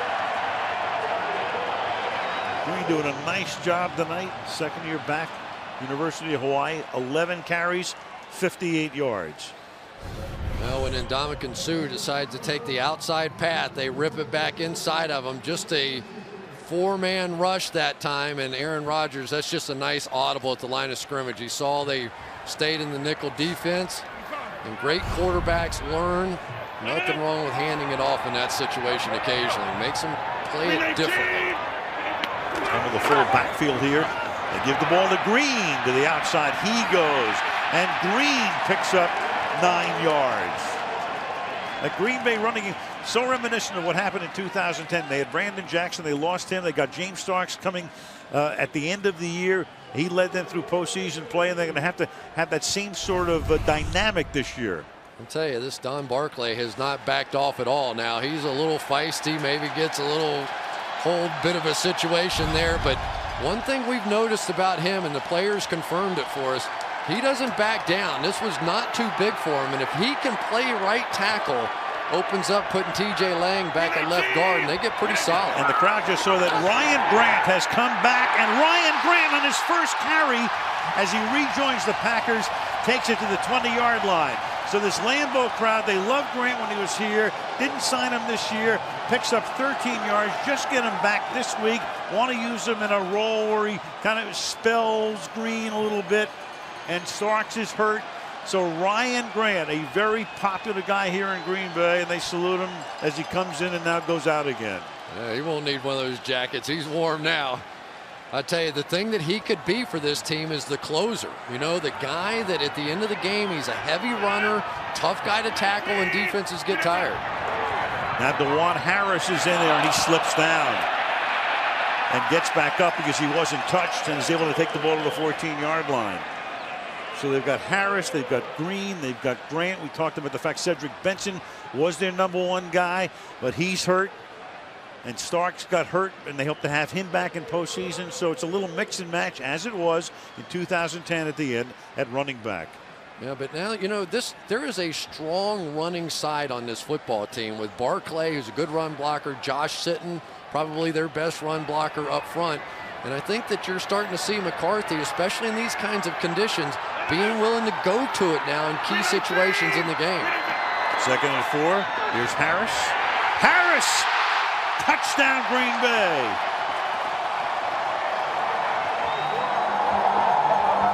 DeJuan Harris, who carried the ball on Green Bay's first play of the night, goes 14. Nice block by Dietrich Smith, and Green Bay has the lead. Gonna go down, down, pull around, and here we go. That's a combination block. That's understanding. You had to get up to the 2nd level by Don Barclay. Nice by Josh Sitton over there. Good kick out by Dietrich Smith, and not many walk-in touchdowns from about 20 yards out, but that was all running game for the Packers.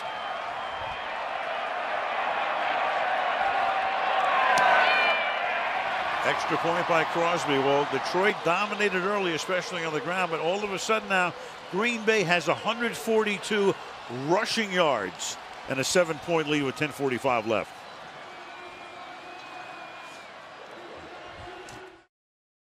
And on this 9th night of December, Will Ferrell is here tonight. The Los Angeles Kings aren't playing, so he has to find a team to lead cheers for, so he comes to Green Bay. It goes roll out the barrel. Right. Stephon Logan brings it back to the 27-yard line.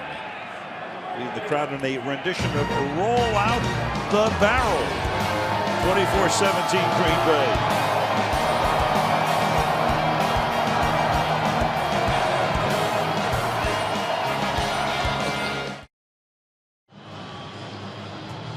Well, the snow has abated. The frivolity is not.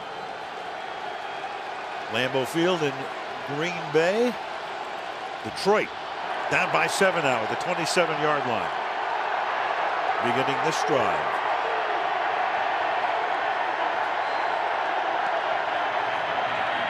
Start with a Stafford pass over the middle. He goes. Gain of 8. Flag down. That's Will Heller, tight end, making the catch.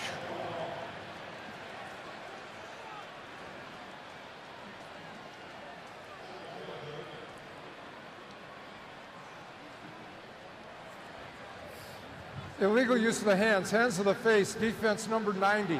5-yard penalty, automatic first down. B.J. Raji says, what? Where is Joique Bell, the running back, is going to be the recipient of this one. Watch this. There you go. That would be hands to the face. And forearms and wrists and elbows and everything else to the face. What? That can't be illegal. Look at that. Guy's still alive. First down at the 32.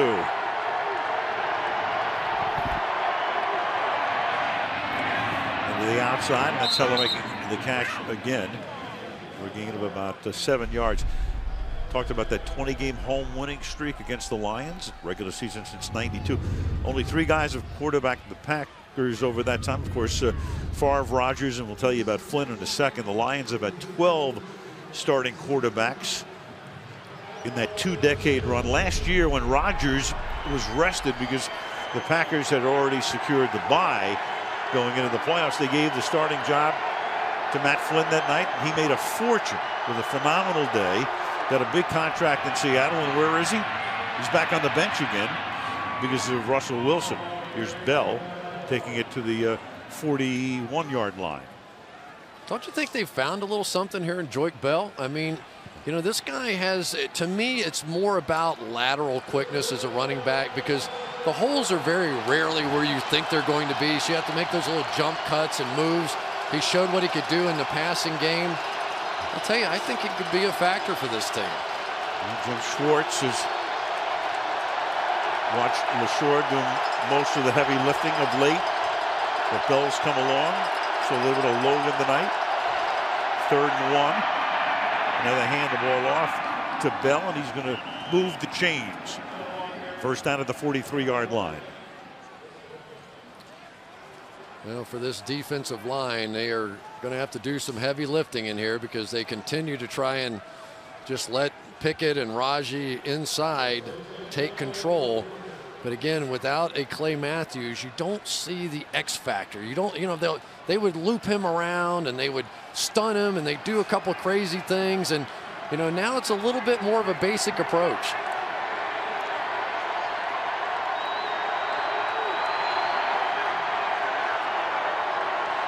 .8:15 left in regulation. To the outside goes the pass that's incomplete. Intended for Chris Durham. It'll be 2nd down and 10 with 8:09 to play in the 4th. Yeah, his teammates from Georgia not helping too much. This is a good route. Chris Durham got open on the play. I think working against Sam Shields, they had the blitz, and he had the one-on-one. Another opportunity. In this league, you don't get many opportunities, and you have to take advantage. Still haven't thrown him a jump ball kind of a deal yet. He's much taller than anybody guarding him down the field.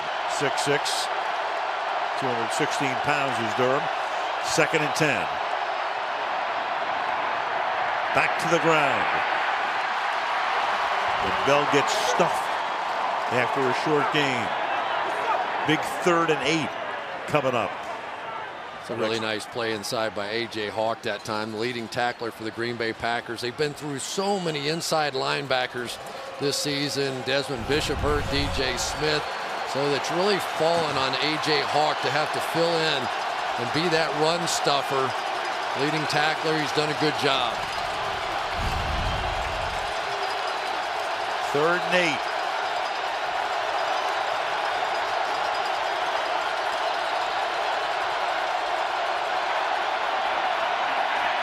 Stafford staying in the pocket, and the pass is incomplete. Tony Scheffler could not make the catch. Stafford hits the deck. It's 4th down. Just man-to-man coverage underneath, and I think that was Casey Hayward, who has had a fantastic year. You want to talk about an unsung hero now. 5 interceptions. Yes, it's a tight end, but they're going to him as a slot receiver so many times on 3rd down, and he answered the bell for him yet again. Fantastic season for Casey Hayward. And Harris's kick is off the side of his foot, and Cobb fields at the 25-yard line, skirts the sideline, and brings it all the way out past the 40-yard line. With 7:11 to go in Green Bay, and the Packers up by a touchdown. Green Bay, Wisconsin on this Sunday night. Very light snow right now. From the 37, Rodgers starts to slip and then goes deep downfield into triple coverage and incomplete, intended for James Jones. In commercial, a little collegiality out on the field. Penny for their thoughts. What do you think, Chris? I think Aaron Rodgers is lobbying. You know, Aaron, we've heard him talk about it before. There's a certain way to play the game. And of course, you know, everybody thinks that Ndamukong Suh pushes the limits a little bit. And I'm sure he's saying, you know, it'd be a lot better if you didn't hit me in the head or anything like that. And, you know, I'm sure, you know, Michael Jordan used to do a little bit of that too, you know, try and talk down his opponents, make him think he was his friend, and then wear him out for 4 quarters. Most of the great ones do. Timeout taken here by Green Bay with 7:04 to play.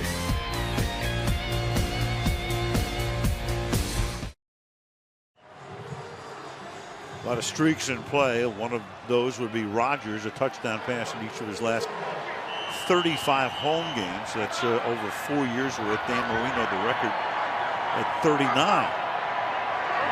not throwing one tonight. Aaron is 13 of 22 for 135. No TDs, no picks. toss to DeJuan Harris after the Green Bay timeout, and he is taken down as we tick down under 7 minutes remaining in the fourth quarter. It'll be 3rd down and 11. Lacey was all right. He came off the field, has to come out for at least this play.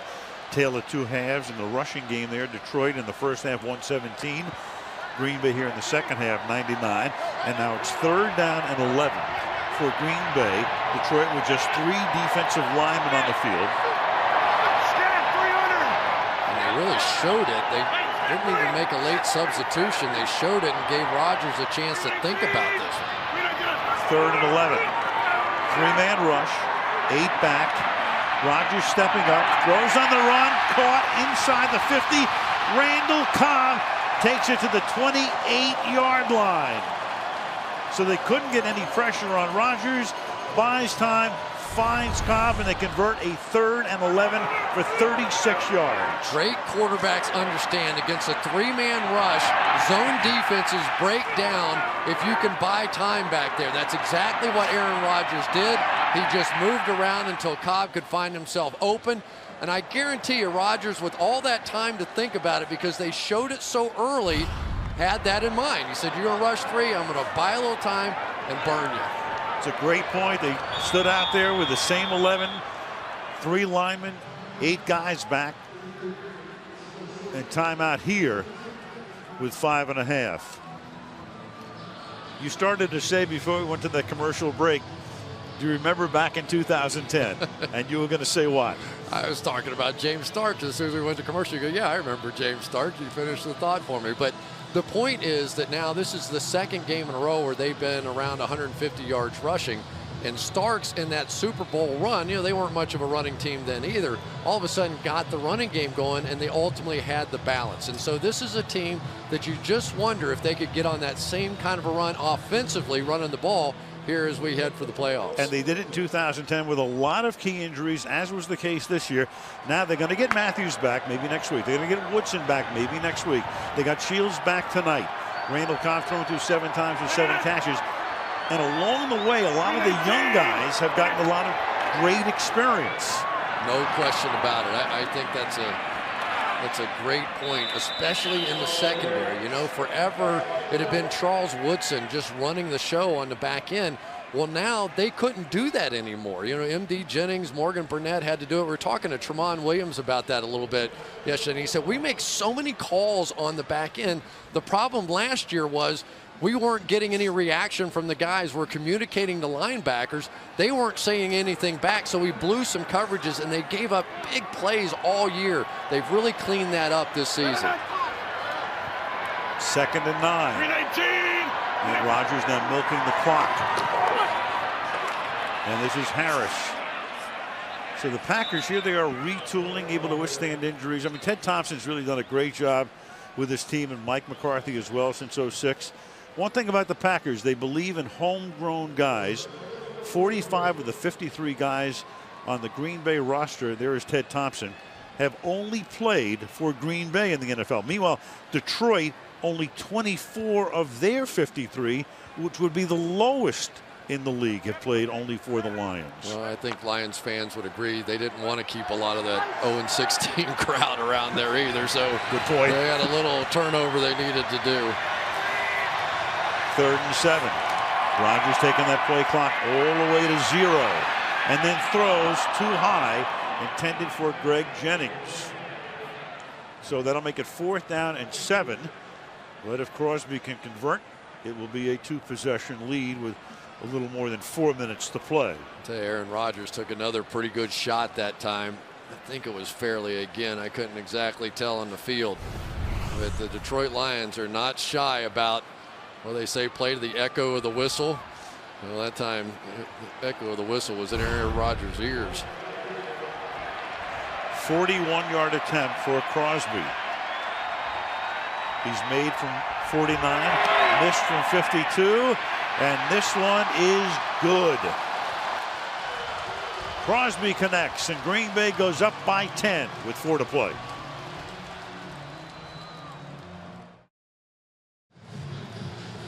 Nick Fairley with a pretty good shot.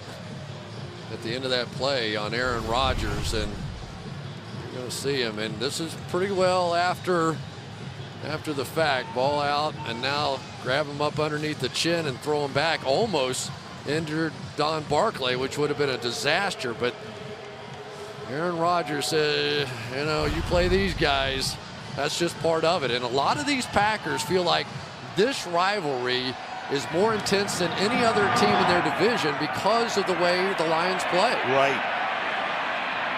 As the kickoff is fielded by Riley Reif, the rookie out of Iowa, who was their #1 pick this year. He runs the ball back out to about the 30-yard line, so they're going to start from that spot. 1st and 10. 10-point Green Bay lead.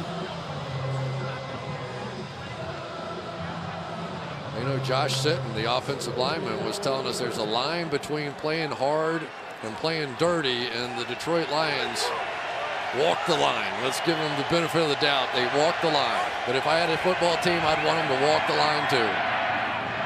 Stafford throws, and it's almost intercepted by Sam Shields, who already has 1 pick tonight, coming back after missing almost 2 months. 2nd and 10. You know, they've taken a lot of shots at Chris Durham in this game, but give Sam Shields credit. He's come back after missing a lot of football, almost comes up with his 2nd interception of the game.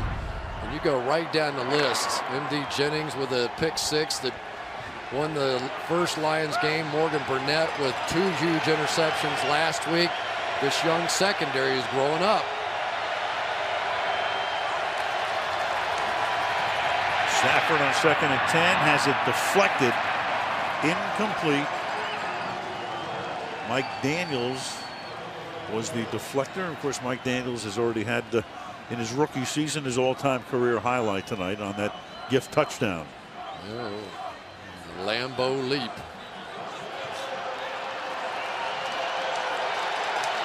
Third and 10.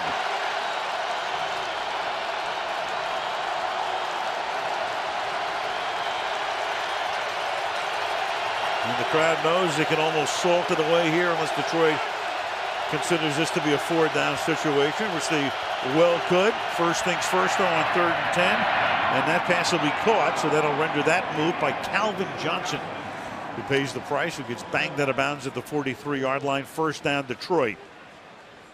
Working against Casey Hayward, that same sort of 2-man coverage right out here. And this is just a heck of a throw by Matthew Stafford. Had to kind of get it up over the top and kept the drive alive. I'll tell you, they have done some job, the Packers have, on taking Calvin Johnson, who had not had less than 125 yards in any of his last 5 games. They've shut him down pretty well here. From the 43, and a flag is down. There was a whistle not heard by the crowd or us before the snap. Start. Offense, number 77. 5-yard penalty remains 1st down. Gosder, Shirulis.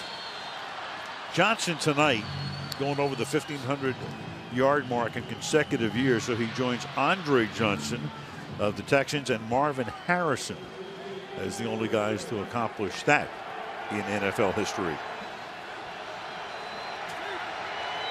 8 catches for 85 yards tonight.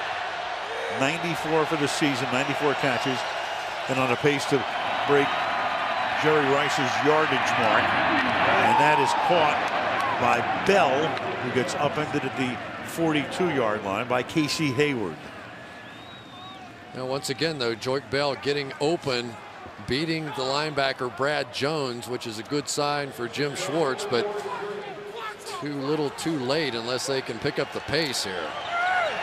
It was a 4-yard gain, makes it 2nd down and 11. And the pass is caught. Johnson makes the catch, and Johnson bangs his way inside the 45-yard line for a Lion 1st down to 3 minutes left in regulation. Tell you can't underestimate losing Brandon Pettigrew too. He really is the alternate threat to Calvin Johnson. You take him out of the mix, and it gets pretty thin as far as receivers go. From the 44. Sidearm shot is incomplete, and Bell looks around and says, come on, that's a hole on Brad Jones. No flag. 2nd and 10.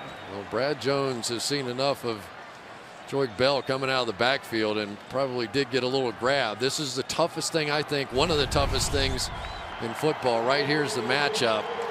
And you could go either direction. The linebackers try and meet him in the hole. Maybe a little grab there, but veteran play got away with it. 2nd and 10, and Johnson goes to the bench on this play. 2nd and 10 from the 44. Packers, for the moment, showing blitz. And here they come.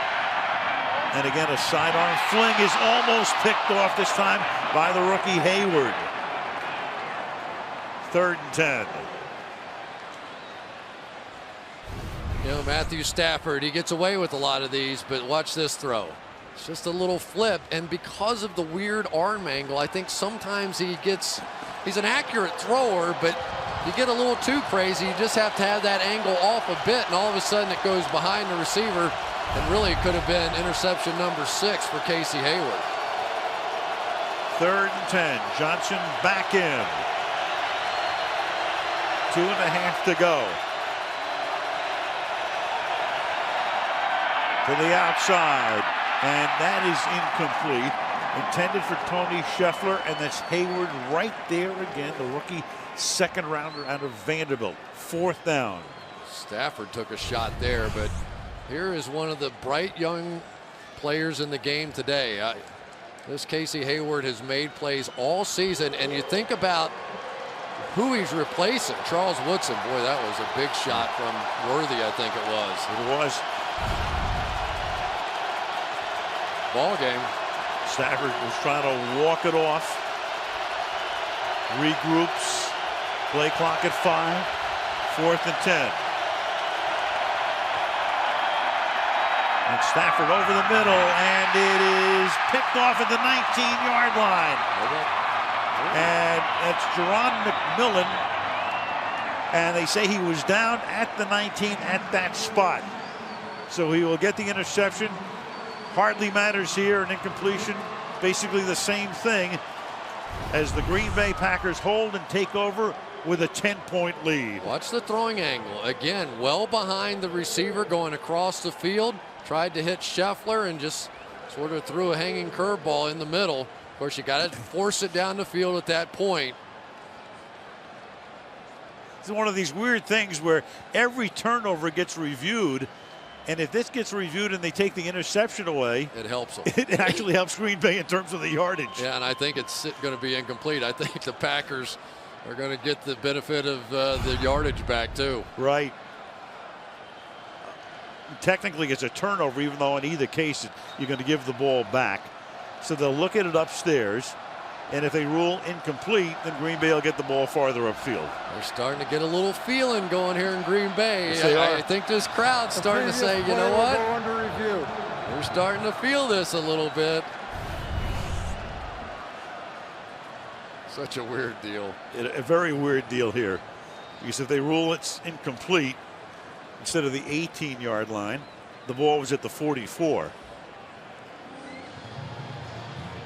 I'll tell you, after watching the Packers secondary play last year and make all those mistakes, to see them make play after play after play, and now even the mistakes they make end up working out in their favor. Right. You know, last year, every mistake they made ended up in the end zone. Well, the ball helps him, or the ground helps him control the ball, so this will probably get overturned. They'll take the interception away from him. They drafted a lot of young players on this team, just year after year. And now Devon House and Casey Hayward and Morgan Burnett, Jerron McMillan, M.D. Jennings, they're ready. You know, now you're going to throw Charles Woodson back into the mix as almost a complimentary guy. And now you get some of the exotic stuff back that he can bring to the table. And, hey, playoffs, here we go. Got a little running game going. Starting to look like the Packers. And through it all, you have Aaron Rodgers. You know, Schwartz had that look, you know, I can't win for losing. And McCarthy can only smile about it because they're going to lose the interception, and it works to their benefit. In any event, Detroit does have its timeouts. They do have the 2-minute warning. They can extend it. You know, we saw that little interchange before between Rodgers and Sue. It's funny, you know, we've sat with Sue 3 or 4 times now in the last couple of years. He's a very different guy than you might think he is. You know, he's got such a reputation as being this crazy man on the field. After reviewing the play, the ball hit the ground before any possession by the receiver. Therefore, it's an incomplete pass. On downs, Green Bay receives the ball at the 41-yard line, first down. With the game clock operator, please reset the game clock to 2:26. 2:26, thank you. But, you know, Sue, you know, he has this wild reputation. He, you know, pushes the envelope, a little dirty, whatever the case may be. And yet he's really pretty soft-spoken, you know, humble sort of guy when you're dealing with him. And obviously a guy that understands all that's going on around him. So, but, you know, he, as in his own words, he flips the switch when he gets out there. And I don't think he really cares what anybody thinks. Almost demure when he comes into those meetings. Smart guy. He does get it. We asked him about the dichotomy, and he said, "Hey, look," he said, "I'm just very passionate about football." Gain of 2 here for Alex Green, and Detroit will use its first timeout. Second down and 8.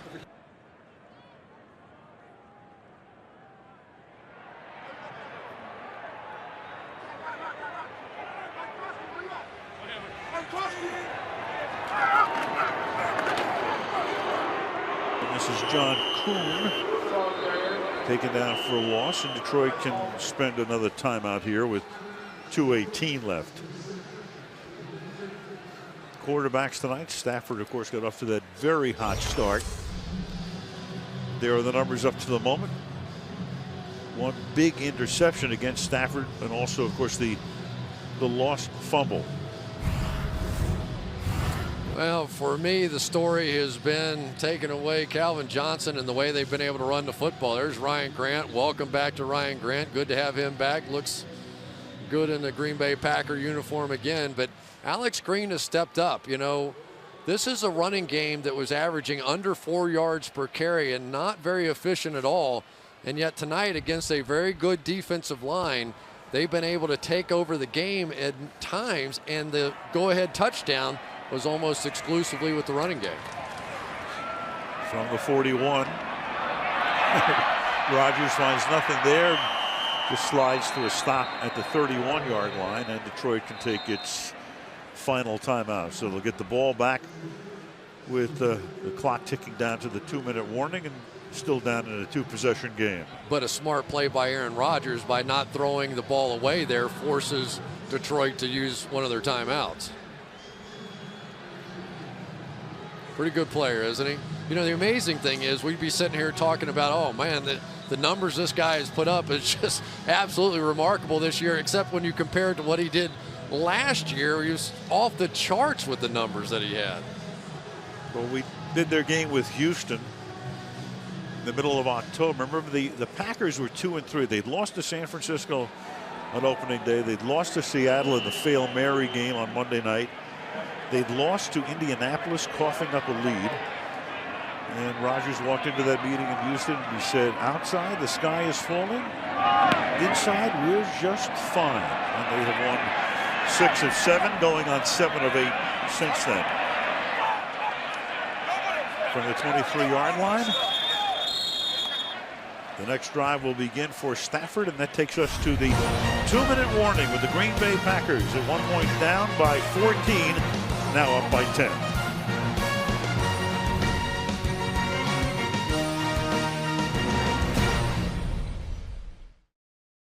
It's been a strange year for the Detroit Lions. All those games last year that came down to the wire and they won.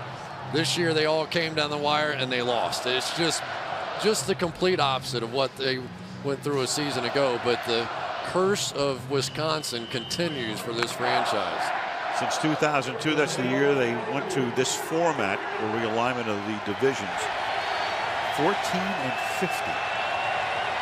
by the Detroit Lions, going on 51 right now from the 22 on first down. Stafford throws, and that is caught by Durham, but he can't even get out of bounds. They don't have a timeout. First down. Well, even if you can get it down to field goal range, you could take a shot at making the kick. Go onside and see what happens. Yep. Goes either way when you're down by 10. And that is caught in the middle of the field up to the 42-yard line. Packers will give them all of the 6-7 yard gains they want. Will Heller making the catch. Good for 8. 2nd and 2. Lions on the verge of their 5th consecutive defeat. And deep downfield, that is incomplete with a flag down as Tremont Williams has had a good night, all things considered. Taking care of one Calvin Johnson. You look at Johnson's numbers, and they're good, 9 for 98, but not good the job big by play. Williams. Yeah, illegal contact, defense number 38. 5-yard penalty, automatic first down. Definitely contact, just a matter of who ran into whom. Yep, there you go. Just one-on-one, as it's been a lot of the time. Almost looked like it was sort of a relaxed moment there. Tremont kind of used Calvin to bounce off of him to make that turn and got flagged. Now from the 48.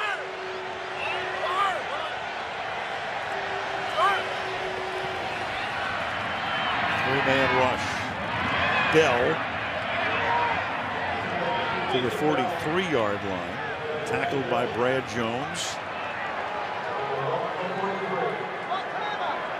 Down inside 50 seconds. Get it down 10 or 15 more yards. You bring Hanson in, and then you try the onside kick. Got a shot. Stafford going deep, and it's tipped away and incomplete. And that's Williams on the other side of the field this time, helping to guard Scheffler. 3rd down. You know, they've got a lot of big guys on the field right now, but they really just don't have that dynamic player that we're used to seeing with Detroit. You know, Nate Burleson can work quickly in there. This kid Ryan Broyles, who came out, was starting to be a factor for him. Titus Young should be a factor. Got a lot of big, tight bodies out there now, so maybe at least a good shot for a Hail Mary. You just named the guys that would be 2, 3, and 4 on the receiver depth chart behind Calvin Johnson. 3rd and 2. And that's caught over the middle. And taking it to the 34-yard line is Bell. And this is where, I guess, you know, you should, for the first down, you should actually try a field goal here. Instead, they're going to spike the ball at the 34-yard line. Yeah, I guess the problem was Hanson was short on the one right at 50. Yep. And there would be about 52, 53 at this point. Academic. Talking about Johnson chasing Rice's mark. The yardage record that's held since 1995 through 13 games, and you can see Johnson ahead of the pace set by Rice. The Rice closed with a major flourish to set the record that still stands. 2nd down and 10, and that pass is caught by a sliding Johnson, and he's out of bounds at the 18-yard line. Yeah, I think you got to kick it here now. Yep, and they're going to send it on. I agree with this one, because whatever time you have left at the end of the onside kick, you just hope to take one big throw into the end zone and get the Hail Mary, but you have to have both. Simple as that. They need a 34-yard field goal. They need to recover an onside kick, and then a Hail Mary. Apart from that, not much. 34-yard attempt. And he makes it to make it a 7-point game. So it's 27-20. You have 7 seconds. Clock will start when the ball is touched. Exactly. And Al, I think the key here is for Jim Schwartz is you've got to do an onside kick that is going to take you close enough to do the Hail Mary. So instead of being right at 10 yards, you might have to bounce it a little bit farther down the field so that hopefully you get it around the 50 and have that shot. But you don't want a Packer to touch it and not recover it, and then have it bounce around and the clock run out on you. Here we go. We all know the strategy now, and as a general rule, what they do is they take this front wall and block now, and then they have a receiver behind that wall, and it looks like that's going to be Tramon Williams at the bottom of the screen. So all these guys are going to block and just try and give Tramon a free chance to catch the ball, and of course they've got the same thing on the other side of the screen. Put in the odds of this at 793 to 1 to recover it and make a Hail Mary. So again, well, the ball's now going to bounce out of bounds at the 30-yard line.